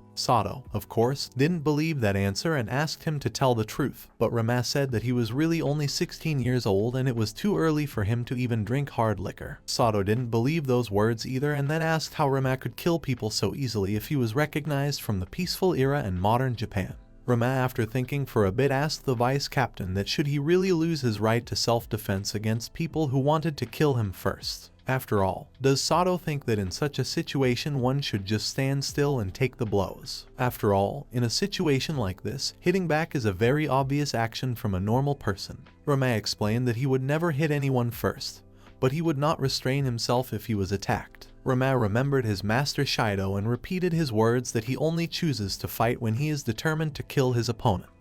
But then the boy explained that this was not the time at all to talk about his philosophy, and ordered the girls to get out of this ruined camp as soon as possible. Princess Shaldana shouted back that they could run away anywhere, but one day the Empire would unite the entire central continent, and then there would be no place left to hide from retribution. Rama replied that in that case he had better return to his homeworld soon. A few days later, after crossing the border of the Empire, Rama and his loyal slave girls found themselves in a vast desert. Sarah advised them to go to the trading area, which was located near the oasis, as many people pass by there and there they can buy all the necessary things, as well as learn about the way to return to the other world. But suddenly the ground beneath his feet began to shake violently, and in a few seconds a huge monster burst out of the sand, which reminded Rama of a creature he had once read about in a fantasy book long ago. Rama was surprised to see a giant sandworm, which as it turned out was quite normal in these desert places. Rama then noticed that the monster had turned its back to him and it was a great chance to attack the monster. The girls were frightened by the dangerous situation, but Rama ordered them to move and stay put. Rama thought that this could all be a trap, because this way the sandworm could dodge his attack and then counterattack from behind. And even if the location of this battle gives a huge advantage to the monster, one should try to put its guard down. Rama explained to the girls that they would try to fight this opponent. The sisters immediately warned their master that the sandworm's eyesight was very advanced and it would be difficult to get close to it. But Rama explained that his way would not depend on the sandworm's vision, and they altogether would only need to dispel the monster's attention. Rama also stated that there really wasn't much risk here and the most important thing was to be careful. Therefore, they should try to attack and defeat the giant worm. After a few minutes it was finished. The giant sandworm, having received many fatal wounds, was lying motionless although it was still alive. The girls suggested Remus to give the final blow, but the guy explained that he wasn't interested and the girls could take care of it themselves. But Sarah reminded them that the point was that Rama could absorb the creature's power. Rama had heard this many times before, but still decided to clarify and asked the girls if he understood correctly that a person from another world could absorb the power of local creatures. The sisters confirmed it and Rama believed in such a thing even more. The boy thought that many of the rules here were very similar to those of the games. After all, it was very convenient to let someone deal damage until the monster's health was at its lowest, and then finish it off in order to gain experience. Despite all the wonderful aspects of this fantasy world, Rima was still constantly thinking about his ancestral home and really wanted to return to Tokyo. Soon, the travelers reached the oasis city of Miras, which was located in the kingdom of Helneskila. Immediately upon their arrival in the city, Rima met the highly ranked sorceress Animaria, who informed him that there was no way to return to his homeworld. Rima was shocked by this response and explained that he had spent 2 months crossing the desert just to get to this city, for he had been assured that Animaria knew exactly the way for him to return home. The enchantress explained that there were actually 3 types of magic, which were martial arts magic, word magic, and gift magic. Therefore, all magic in this world is only related to these areas. The magic of martial arts is used to enhance someone's abilities, and it does not need to read spells. This kind of magic works only on the person who uses it. Word magic requires reading spells beforehand, offering your power to a god, demon, or spirit in order to create supernatural phenomena. The last magic of the 3 is the magic of bestowal, which can be used to place a special seal on a weapon so that it can absorb the magical energy of its master. Summoning magic refers to word magic, and in order to create a summoning ritual, the wizard must offer his magical power to a god. Animaria explained that actually summoning a person from another world is not that difficult, because wizards always know which creature accepts their magical power. But to bring a person back to their homeworld, the magical energy must be offered to a god from another world. In other words, if a certain person does not get permission from the god of his world, he will not be able to move back to his home world.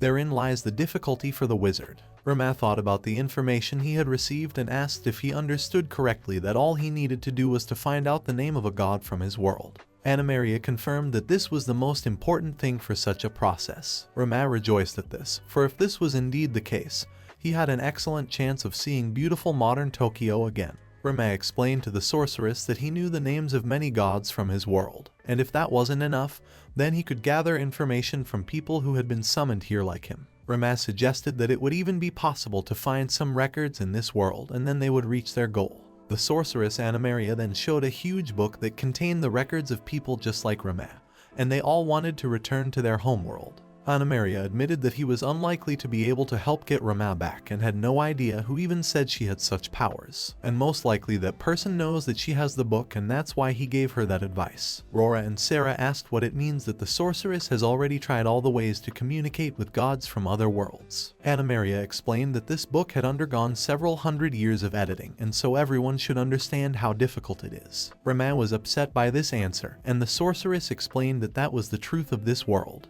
But in any case, Rima was very lucky, because apparently only he owns the rights to his life. After this meeting, the sisters and the master had been calm, even in the moments when he saved them and also when he fought Princess Shaldana. But now Rima is furious that there is no chance of returning home. Sarah still reminded her sister that their master was a very kind man, but Rory disagreed, for now Rima was furious and could probably kill anyone. The girls realized that Rima was angry not only because he couldn't go back to his home, but he was also too furious about the fact that all his kin had become slaves in this world. Sarah tried to explain to Rora that she would be too outraged if one of them became a slave against their will, and the other was allowed to choose a master. Rora stated that in that case, everyone was on their own path to regain their favorite sister's freedom. Sarah explained that that was roughly what Rima felt, although for them girls to be battle slaves isn't so bad. But of course there are plenty of people who don't have the abilities to defend themselves. After all, there have been many different people drafted from the other world over the centuries. And now Rima thinks about all those people who were forcibly made slaves and hates this world even more, in which he was forced to find himself unwillingly. Now all that anger that had built up inside Rima was ready to burst out against this world. This flame of anger could be so strong that it would quite possibly be able to even burn the entire world without a trace. The girls were worried about their master's condition, for Rima had not left his room for 2 days and had not let anyone in. Meanwhile, the young man's consciousness was in some terrible place, and an unknown voice demanded to awaken the rage within him. The voice said that he was the being who best understood what was happening to Rima now. The voice asked what Rima wanted most right now. The boy admitted that his main wish was to return home, to where Master Shido and his beautiful granddaughter Asuka were waiting for him. The unknown being replied that there was in fact such a possibility. But it would require suitable sacrifice and determination, and Rama must understand what he is required to do. Rama must be angry and know who is to blame for everything that has happened. Temur replied that the old mage Gitsu had summoned him to this world. But the mysterious voice replied that this is not true at all, and this world itself is perverted.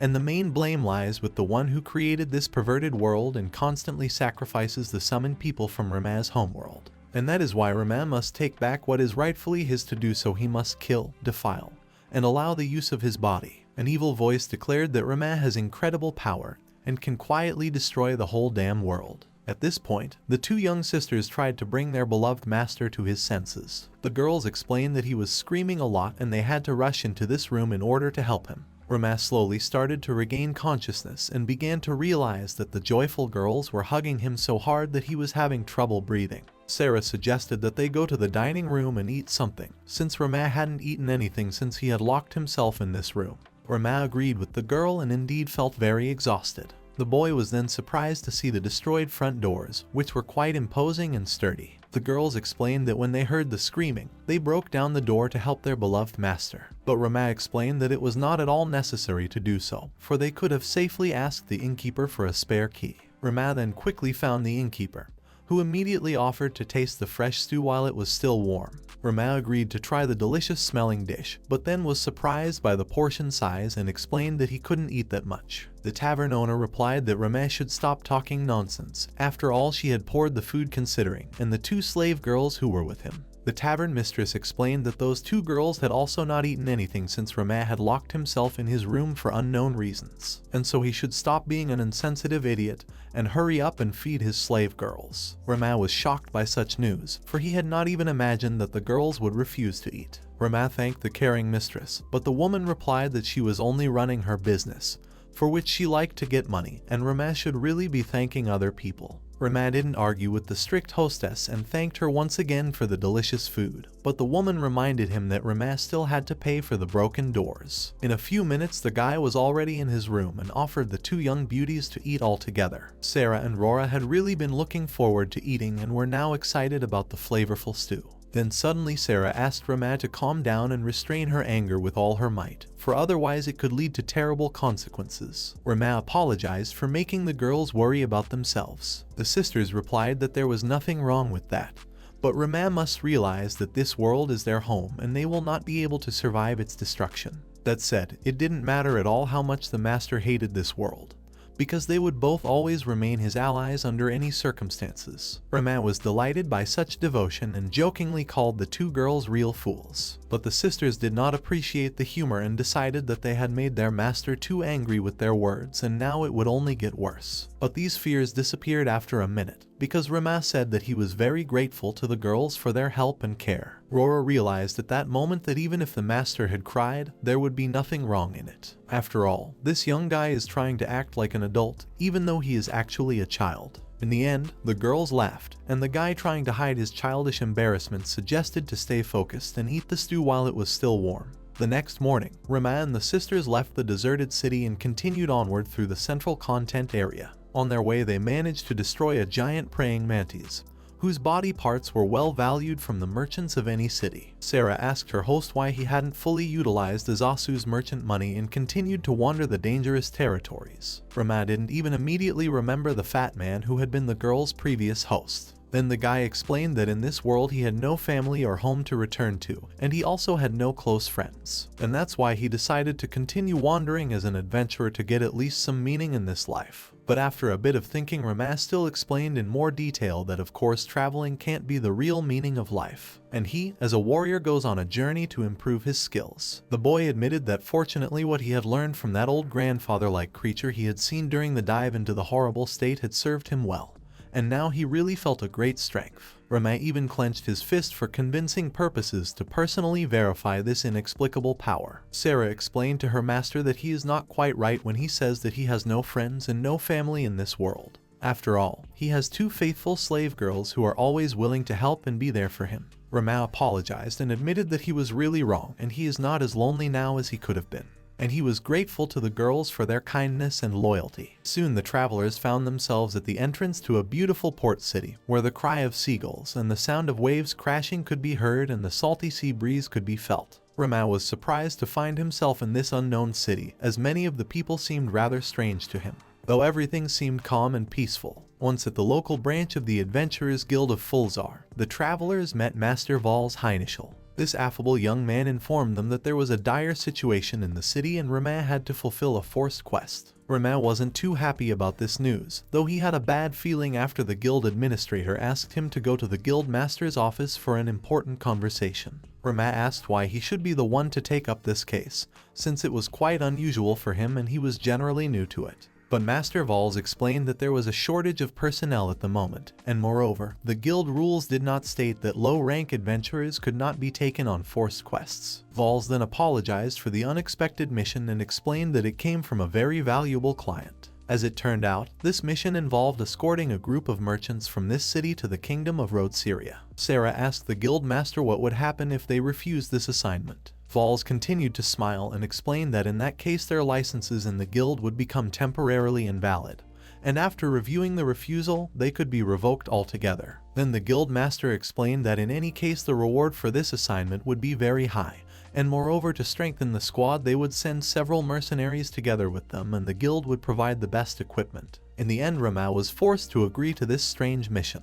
And then he was incredibly surprised when he saw a huge carriage with gold jewelry and thought that if this was the best equipment that the guild master was talking about. After a few minutes, a girl came over and stated that this was a very strange mission. After all, she had already managed to check the merchants they were supposed to be escorting, and they didn't have any cargo with them. The girl introduced herself as Lyona, the commander of the Pink Lion Adventurer team. Rama greeted the girl and noticed that Lyona was very attractive. Lyona then introduced a huge guy named Balls and explained that he was her right-hand man.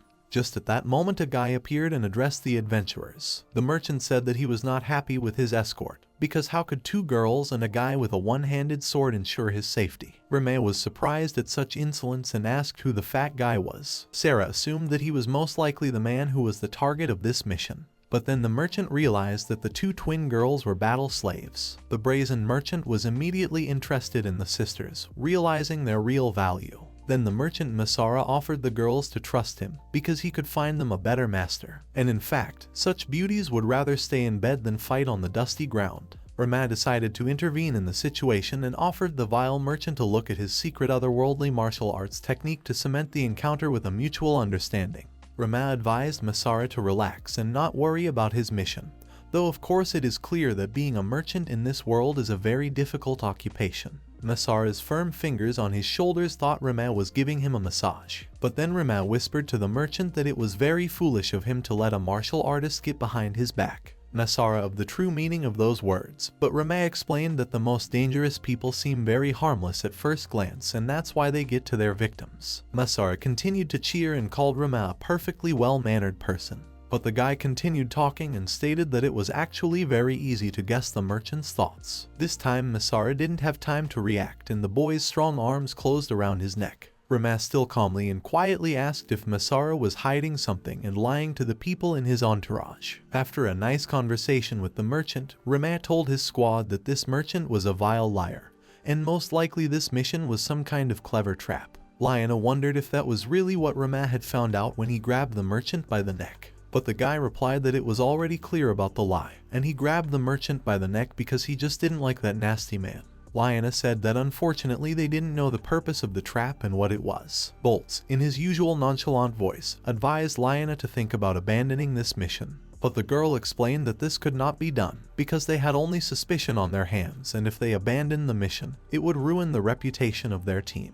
Lyona explained that if anything happened to the guild's reputation, all responsibility would fall on them and then they would lose their licenses, perhaps even permanently. The girl also said that at first glance mercenaries and adventurers seem to be free people, but this is only because of the support of the guild. Without the guild's guidance, it would be very difficult for adventurers to find good jobs, and simply leaving the borders of the kingdom would be extremely difficult, because they can't lose their documents. Rama admitted that he has no idea why the merchant Masara lied to him, but it is absolutely certain that someone is behind this man, and the merchant can only act as a spy to gather useful information. Rama then explained that there is a high probability that he is the target of this trap. After all, that silly shiny carriage could only appear in such a place because of the aristocrats' involvement.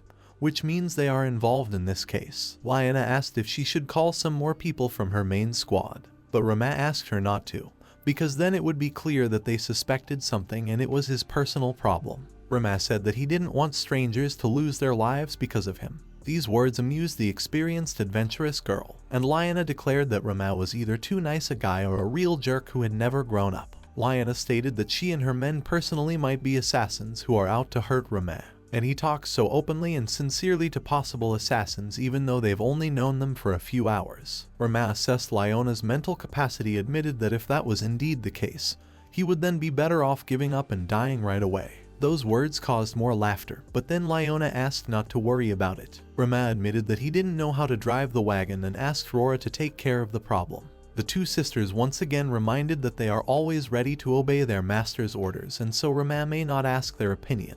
Rama then asked Boltz if he could do sorcery, and if so, he would have an important assignment for him. After the conversation around the fire, everyone went to their tents, and Rama walked around the camp for a long time, looking up into the night sky. Liana was nearby and said that she might be the target of the trap, because she was the captain of the mercenary group, and maybe none of this had anything to do with Rama. Liana offered to make a small deal and promise each other that no one would be jealous if one of them died at the hands of cunning assassins. Rama was surprised at the suggestion, and the next moment he felt the girl's strong arms grab him and pull him against her. Liana suggested that they should be closer to each other and then perhaps the mission would seem more interesting.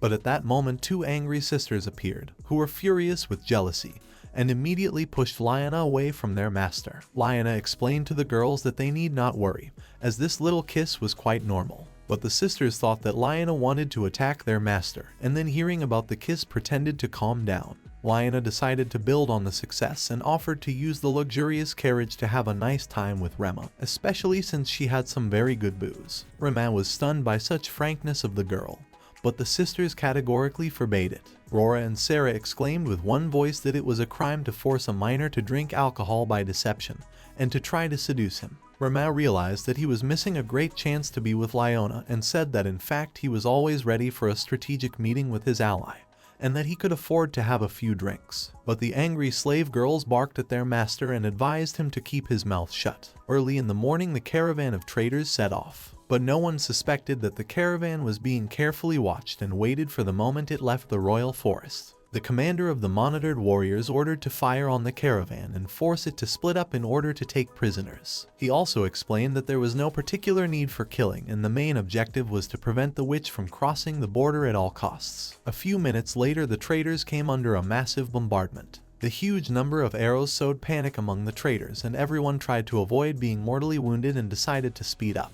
Then Liona noticed that behind the caravan there was a group of horsemen who were rapidly approaching, and ordered to let the traders go ahead and try to hold off the pursuers. Rama decided at this point that he was the target of this attack and that the men of the Ultomai Empire had tracked him down. Rama decided to unhitch the heavy wagon and advised the girls to hold on tight so they wouldn't fall during the sudden jerks. A few minutes later, the heavy wagon unhitched from the horses and overturned with a rumble on the first bump.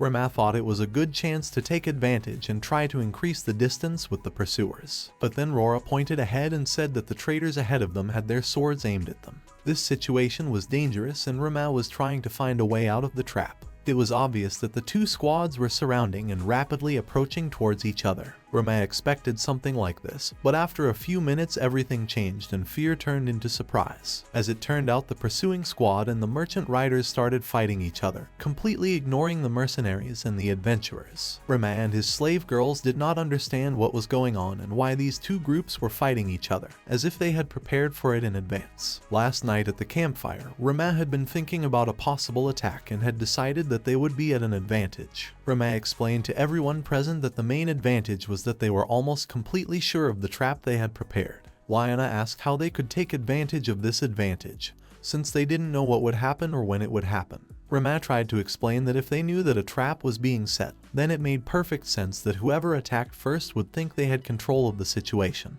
And all they have to do in such a case is to determine the location of the future attack, and then they will be one step ahead. Rama explained that they are currently a group of mercenaries who are escorting merchants and no one is officially looking for them in this kingdom. And no matter who exactly is the target of the attack, in any case this attack would be considered as a crime. It is on that principle that they cannot harm the customer Masara, who continues to claim to be a merchant. So most likely the raiders will choose the most deserted place on the route for their attack. Also, do not expect a huge army, most likely it will be a small mobile unit. And the most effective way to trap with a small unit is of course an ambush. That way these raiders will maximize the geographical advantage for their attack. Bolts questioned such calculations and asked what if these likely raiders chose a random location. But Ramas still insisted that it would be a small group that would be forced to take advantage of the landscape against them. Moreover, the one who planned this attack, of course, should choose the best option for his actions.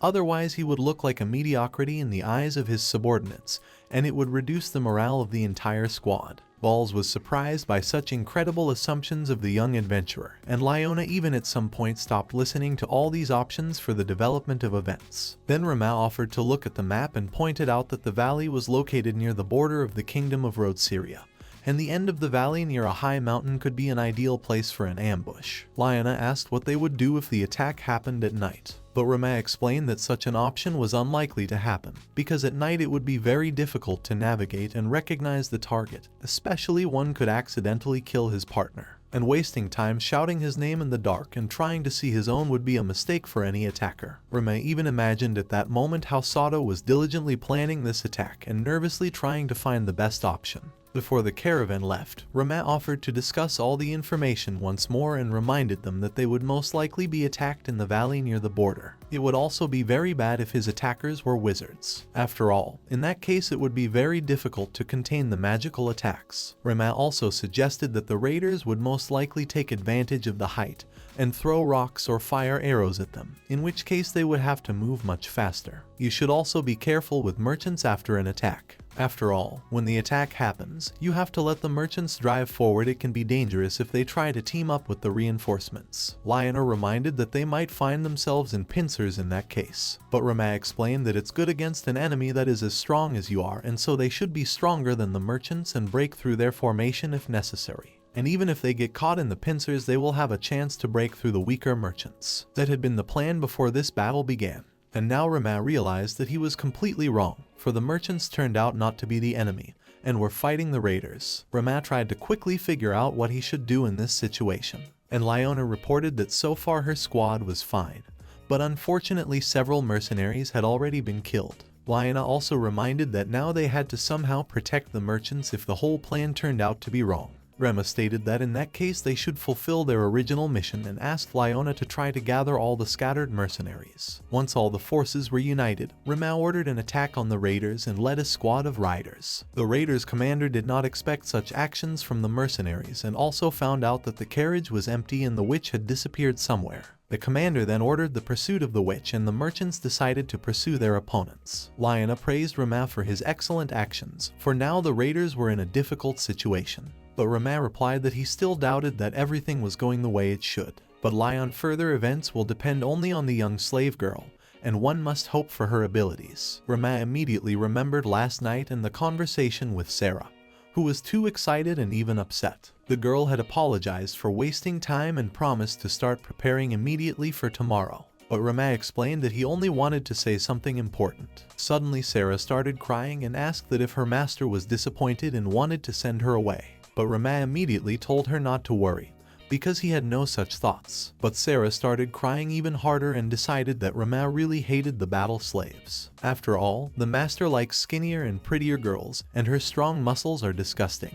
Rama explained that he didn't want to talk about looks at all, but if it came up, Sarah is a very pretty girl, and shouldn't be complex about it. After the girl did calm down, Rama explained that he wanted to talk about tomorrow's possible attack. And there is still a final part left for Sarah to play in the whole plan. Rama explained that after they turned around and trapped the enemies, the moment they were in the magic circle, he himself would signal for Sarah to attack the enemies with her magical abilities. The girl was delighted with the responsible task and even blushed with excitement. Sarah promised to fulfill her master's orders in the best possible way and destroy all the bandits with her magic. Rama then explained that the difficulty was that the enemies would be traveling on human horses, and therefore it would be problematic to use magic words against fast targets. Sarah agreed and explained that the wind cut spell was indeed very unstable. Rama explained that this was why he had asked Bolts to assist during this attack, as he was a very experienced mercenary and could perfectly complement Sarah's abilities. But for more motivation, Rama explained to the girl that she would be more important than Bolts in this situation, because she was the only one who could do it the way it needed to be done, and Bolts would only help. Rama really sincerely believed that the only one who could turn the situation in their favor was Sarah, and it was only necessary to wait for her actions. In the meantime, the raiders' commander was trying to organize the pursuit of the witch, and the merchant Masara had decided to take revenge for the unexpected attack. Rama realized that not everything was going as he had planned, and now the merchants might be under Sarah's attack. If nothing was done in the next few minutes, the merchants would be destroyed along with the raiders, which would mean a complete failure of the mission and loss of licenses. This whole situation was very annoying, because Rama did not assume that things would become so complicated. He'd done everything he could and even used the stupid carriage as bait. Rama even thought of leaving this valley immediately and leaving everything to fate, but then he decided to follow through and destroy the enemies that attacked. Rama asked Rora how much she liked that nasty fat merchant Masara who wanted to resell her. Rora immediately remembered the merchant's lustful look, and filled with anger, she hissed that she hated that scumbag. Rama then asked for Lyona's opinion.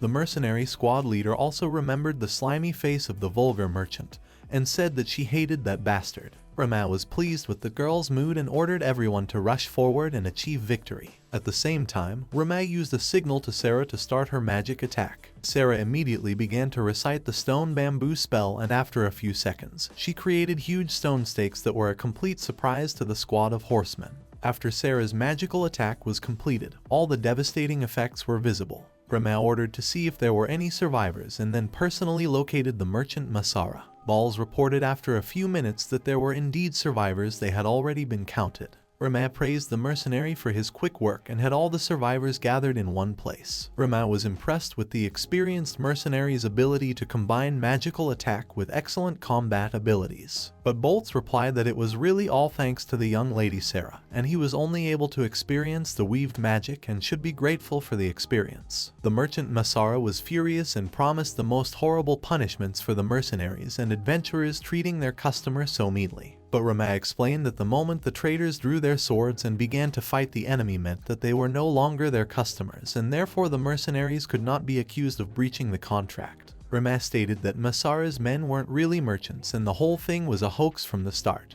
Masara was scared and asked why Rama pulled out his blade, but the guy asked what the merchant was so afraid of. Rama then stated that it would be a good idea to calm the lying merchant down for good and then say that he died in the attack. Masara growled back that it wasn't his fault in any way, and we need to kill those who attacked the caravan. After all, they were knights of the kingdom of Wortenia. Masara stated that those damn knights always want to be heroes, killing people by the hundreds without any regret.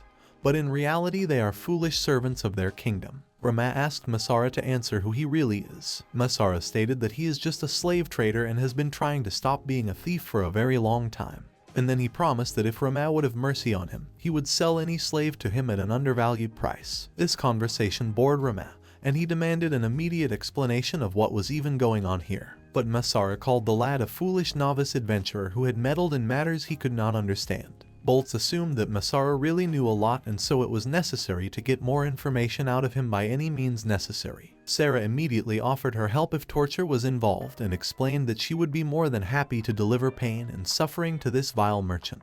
Eventually, Masara realized the desperate situation he was in and apologized for the deception. Rama was pleased with the outcome and explained to the merchant that since he had indeed deceived them, he was now not at liberty to complain about what they would do to him. These words were the final sentence for Masar, and his terrifying scream rang out. The bound commander of the knights was shocked by everything that was happening and didn't understand how this had even happened to his squad. The commander was confident in his success because his squad had come a long way in pursuit of the witch, because in the future she could bring huge problems to all people. Rama approached the captain of the Royal Knights, Michael Donesh, and explained that now they needed to have a serious talk. Having gotten all the necessary information from the merchant, Rama stated that the next heir to the throne of the kingdom of Wortenia, that Michael had so carefully searched for, and it was a girl named Sarah. Commanding officer Michael was shocked by the words of the strange young stranger, for he didn't understand how this guy knew about the heirs to his kingdom. But Rama repeated once more to make sure that the young girl standing next to him was the next heir to the throne of the kingdom of Wortenia.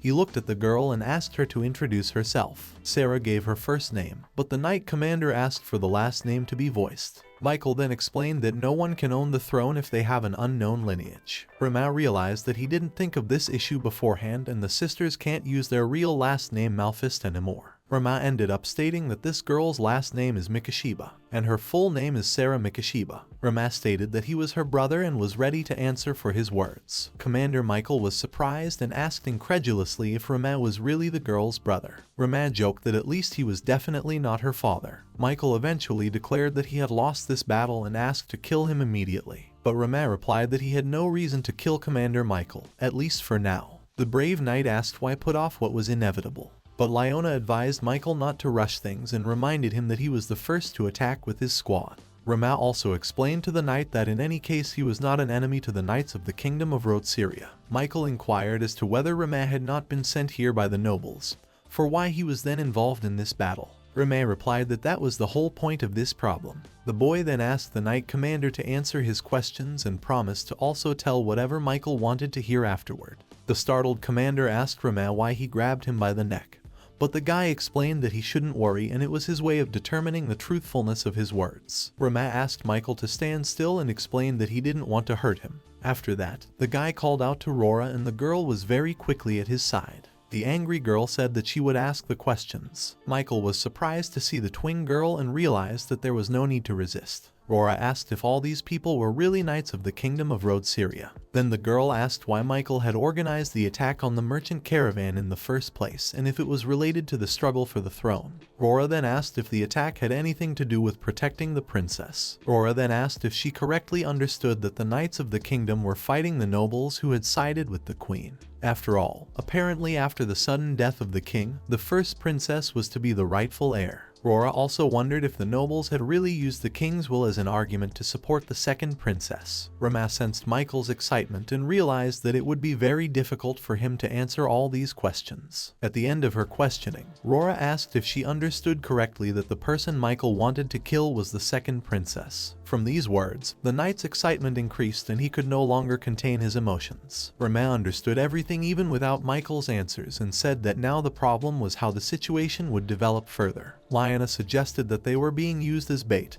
and that guild master Valls, who always seemed to be an honest man, was actually playing a double game. Valls suggested to publicize the whole situation and complain to the other guild branches. Leona praised her partner for such a good idea, but explained that without proof they had no chance of success. Rama explained that if he continued to take such risks, he might get caught. Besides, even if they managed to prove the guild master's involvement in all these dastardly games, they would still have zero chance of winning in the end, because too much money and powerful people are involved in this whole affair. Rora agreed that against the authority and power of the guild master of a very influential commercial city's guild, they wouldn't have any capabilities and arguments. Rama then inquired about the mercenary Balls' opinion on the lying merchant Masara. After all, it was most likely that after all his experiences, that vile man would never open his mouth again. Bolts promised to take care of it with a magnificent rod that would make Masara look at the world in a new way, and remember the unpleasant moments in his life forever. Bolts explained that it was useless to torture a man like Masara with pain,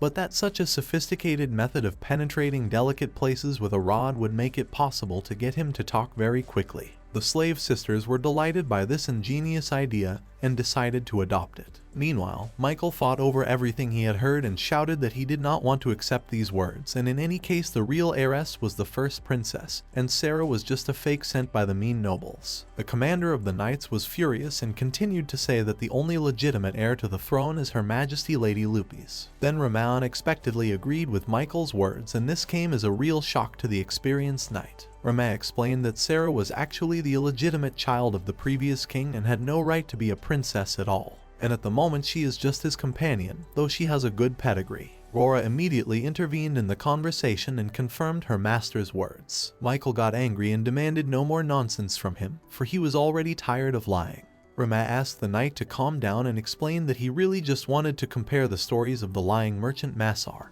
and the representative of the Knights of Wortenia. Michael calmed down a bit and explained that a few months ago after the king's death, when Princess Lupis was preparing for her coronation, information suddenly came out that there was a girl with the same bloodline as the king from a neighboring country. This girl was allegedly an illegitimate child with royal blood in her veins. Traditionally, having a bastard child as an heir is quite normal, but it requires the fact that such a child really belongs to the royal family. But in this situation, a child born out of wedlock with no confirmed status suddenly became the rightful heir to the throne. This happened at the moment when the first princess decided to become the ruler of the kingdom. The leader of the nobles, Marquis Gelhard, presented the alleged will of the king, which supports the illegitimate child living in the neighboring kingdom of Meist. The faction of knights who always supported the first princess doubted the authenticity of this strange will, and eventually a war for the throne between the two factions began.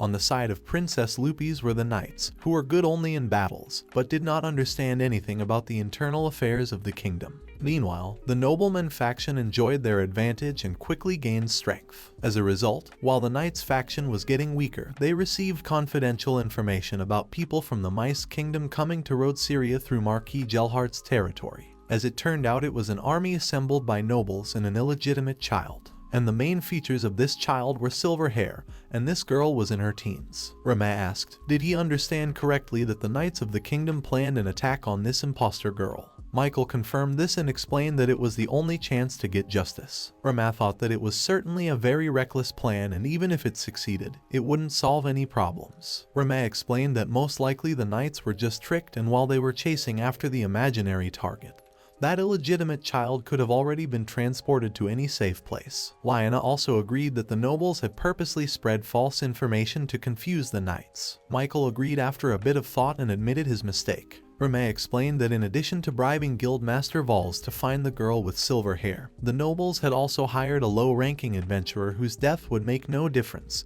and that adventurer turned out to be him. Sarah realized what a terrible part she had played in this whole dastardly performance. Rame explained to the girl that she was actually the main target, and no one could have foreseen that Sarah would turn out to be a fake princess for everyone. Ramak confessed that he could not understand some points, because the knights, even though the carriage was empty, still tried to pursue and kill them, because they should have realized that there were no people among the caravan who were needed. But the commander of the knights, Michael, stated that he had considered that the girl might be disguised, and so it was impossible to retreat and continue fighting. Ramal understood Michael's strong desire and also realized how much this experienced warrior had been deceived. Valls stated that based on this, Valls also specifically hired Massar to destroy the knights and gain favor from the nobles. Liana was shocked by such perfidy of the Adventurer Guild representative, and promised to take revenge on him at the first opportunity. Ramak, carefully looking at the brave commander of the knights, said that in any case, it was not worth worrying about the events that had already happened,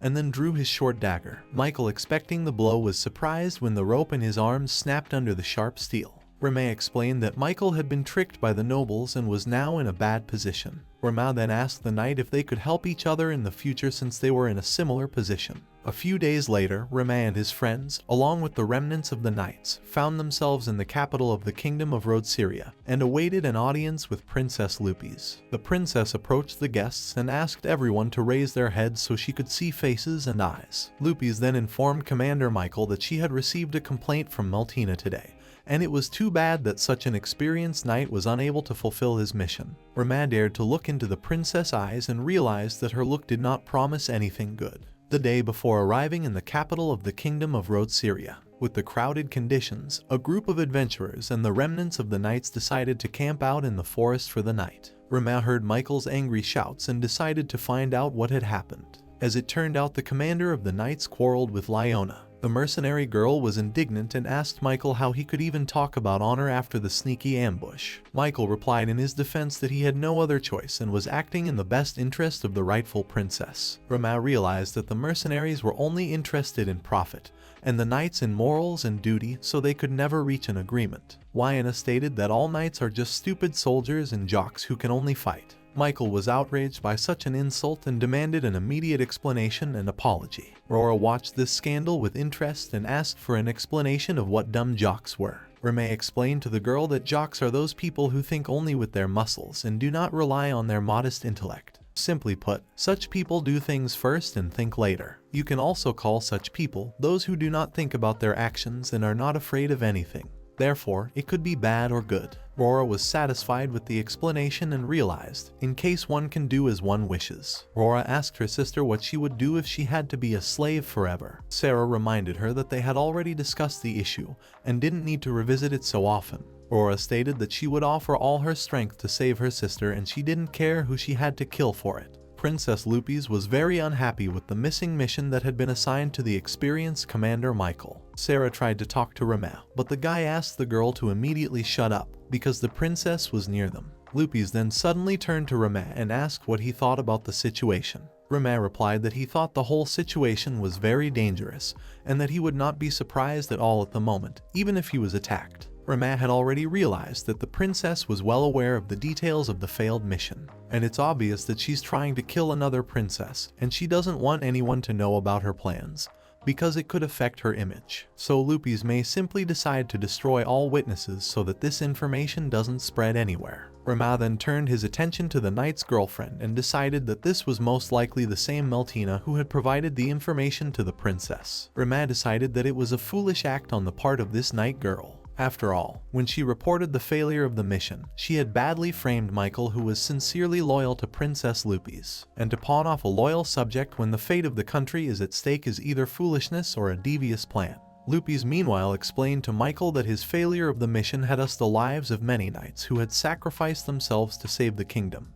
Rama realized that if the princess found out that he was the one to blame for the deaths of the knights, it could end badly. Though if Commander Michael is still alive and in this hall, then there is still hope for a good ending to this meeting. But then Princess Lupis said that she had no choice but to execute Commander Michael for his failure. Rama felt his back grow cold, for now he had little chance of getting out of this situation alive. But then the princess continued to surprise and said that considering that everything that had happened was a clever trap of the nobles, she was postponing the execution indefinitely. The princess explained to Commander Michael that she would give him one last chance to redeem himself and gave him the floor. Michael promised to never disappoint Her Majesty the princess again and to make some sort of kingdom. Meanwhile, the slave sisters were whispering about what was going on and were happy that Commander Michael would stay alive. At the same time, the princess did not mention the attack and did not give any more details about the mission.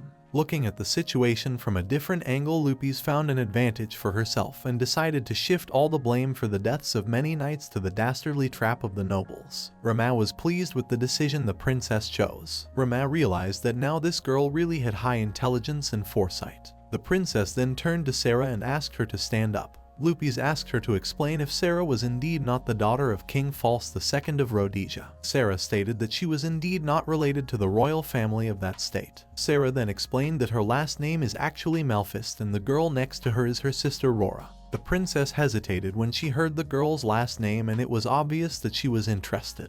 Lupis admitted that she had heard the name of this family once before somewhere in the central continent. Just at that moment, Meltina did the right thing and reminded the princess that the illegitimate child had no sister, which meant that Sarah wasn't lying.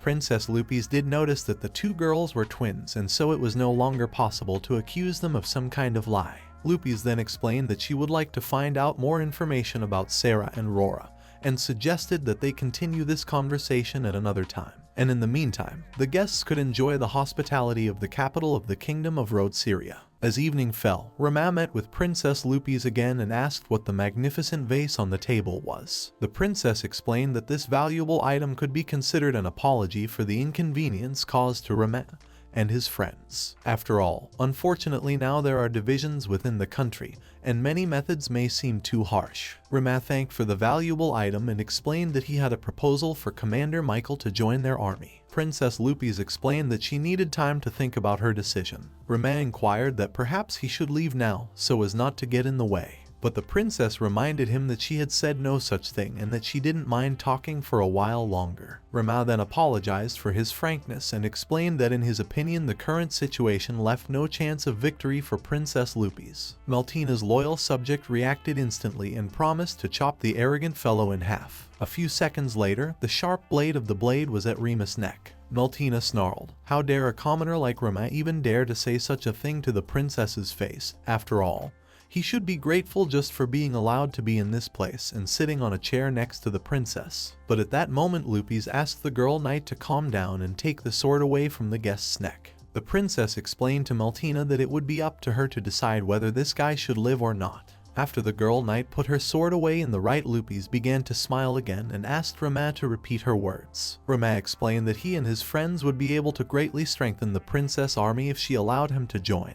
The princess replied that this was an overconfident statement and wanted to know why Rama felt that way. Rama decided to speak as he thought and stated that he was fully confident that he could bring the princess a long-awaited victory and get rid of all the competition. Lupis laughed and said that such a young man had a lot of confidence and admitted that she had rarely met such people. The princess then asked if she could be completely sure that Rama would really live up to his words. The boy decided to play his part to the end and promised to show the princess all the positive aspects of this deal. After a short thought, Princess Lupis agreed to cooperate, and the guy noticed how his two companions were happy about this decision and then gave Rora the precious vase. The joyful girl said that this precious vase will be very useful for them, because they need money to help the princess to win the war for the throne. Princess Lupis took a close look at her new subjects and stated that Remus had incredibly loyal slave girls. After meeting with the princess, Rama went to the room where Liona was. As it turned out, while Rama was solving important issues with the princess, this mercenary girl was enjoying the royal wine and was already very drunk. Liona explained that she was very lonely and bored, and then she decided to take the opportunity to taste the better wine of the kingdom of Wortenia,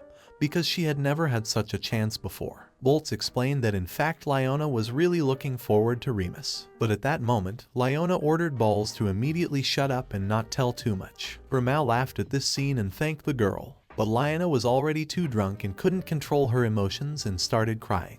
Liona then asked Rama to stop talking about important matters and reminded him that they could always become much closer and strengthen their friendship in a nice way. Rama felt very embarrassed and decided to move the conversation to another topic as soon as possible. Rama explained that he wanted to hire as many mercenaries as possible in the near future, and besides the Pink Lion squad, he needed at least 100 more men. Liona thought about this problem and explained that if it was urgent, he would need at least 300 more gold coins, given his money reserves. Rama immediately showed a precious vase that was supposed to cover all the costs of hiring new people. But Liona explained that they needed real money in the form of gold coins, not a work of art that might become too prominent a clue among the mercenaries. Rama agreed with the girl and wondered where he could get 300 gold coins quickly. In the end, Rama promised to provide the necessary amount of gold coins tomorrow, and Liona promised to take care of training the mercenaries long ago, and do it as soon as possible. Liona promised to do everything properly and offered to celebrate with royal wine.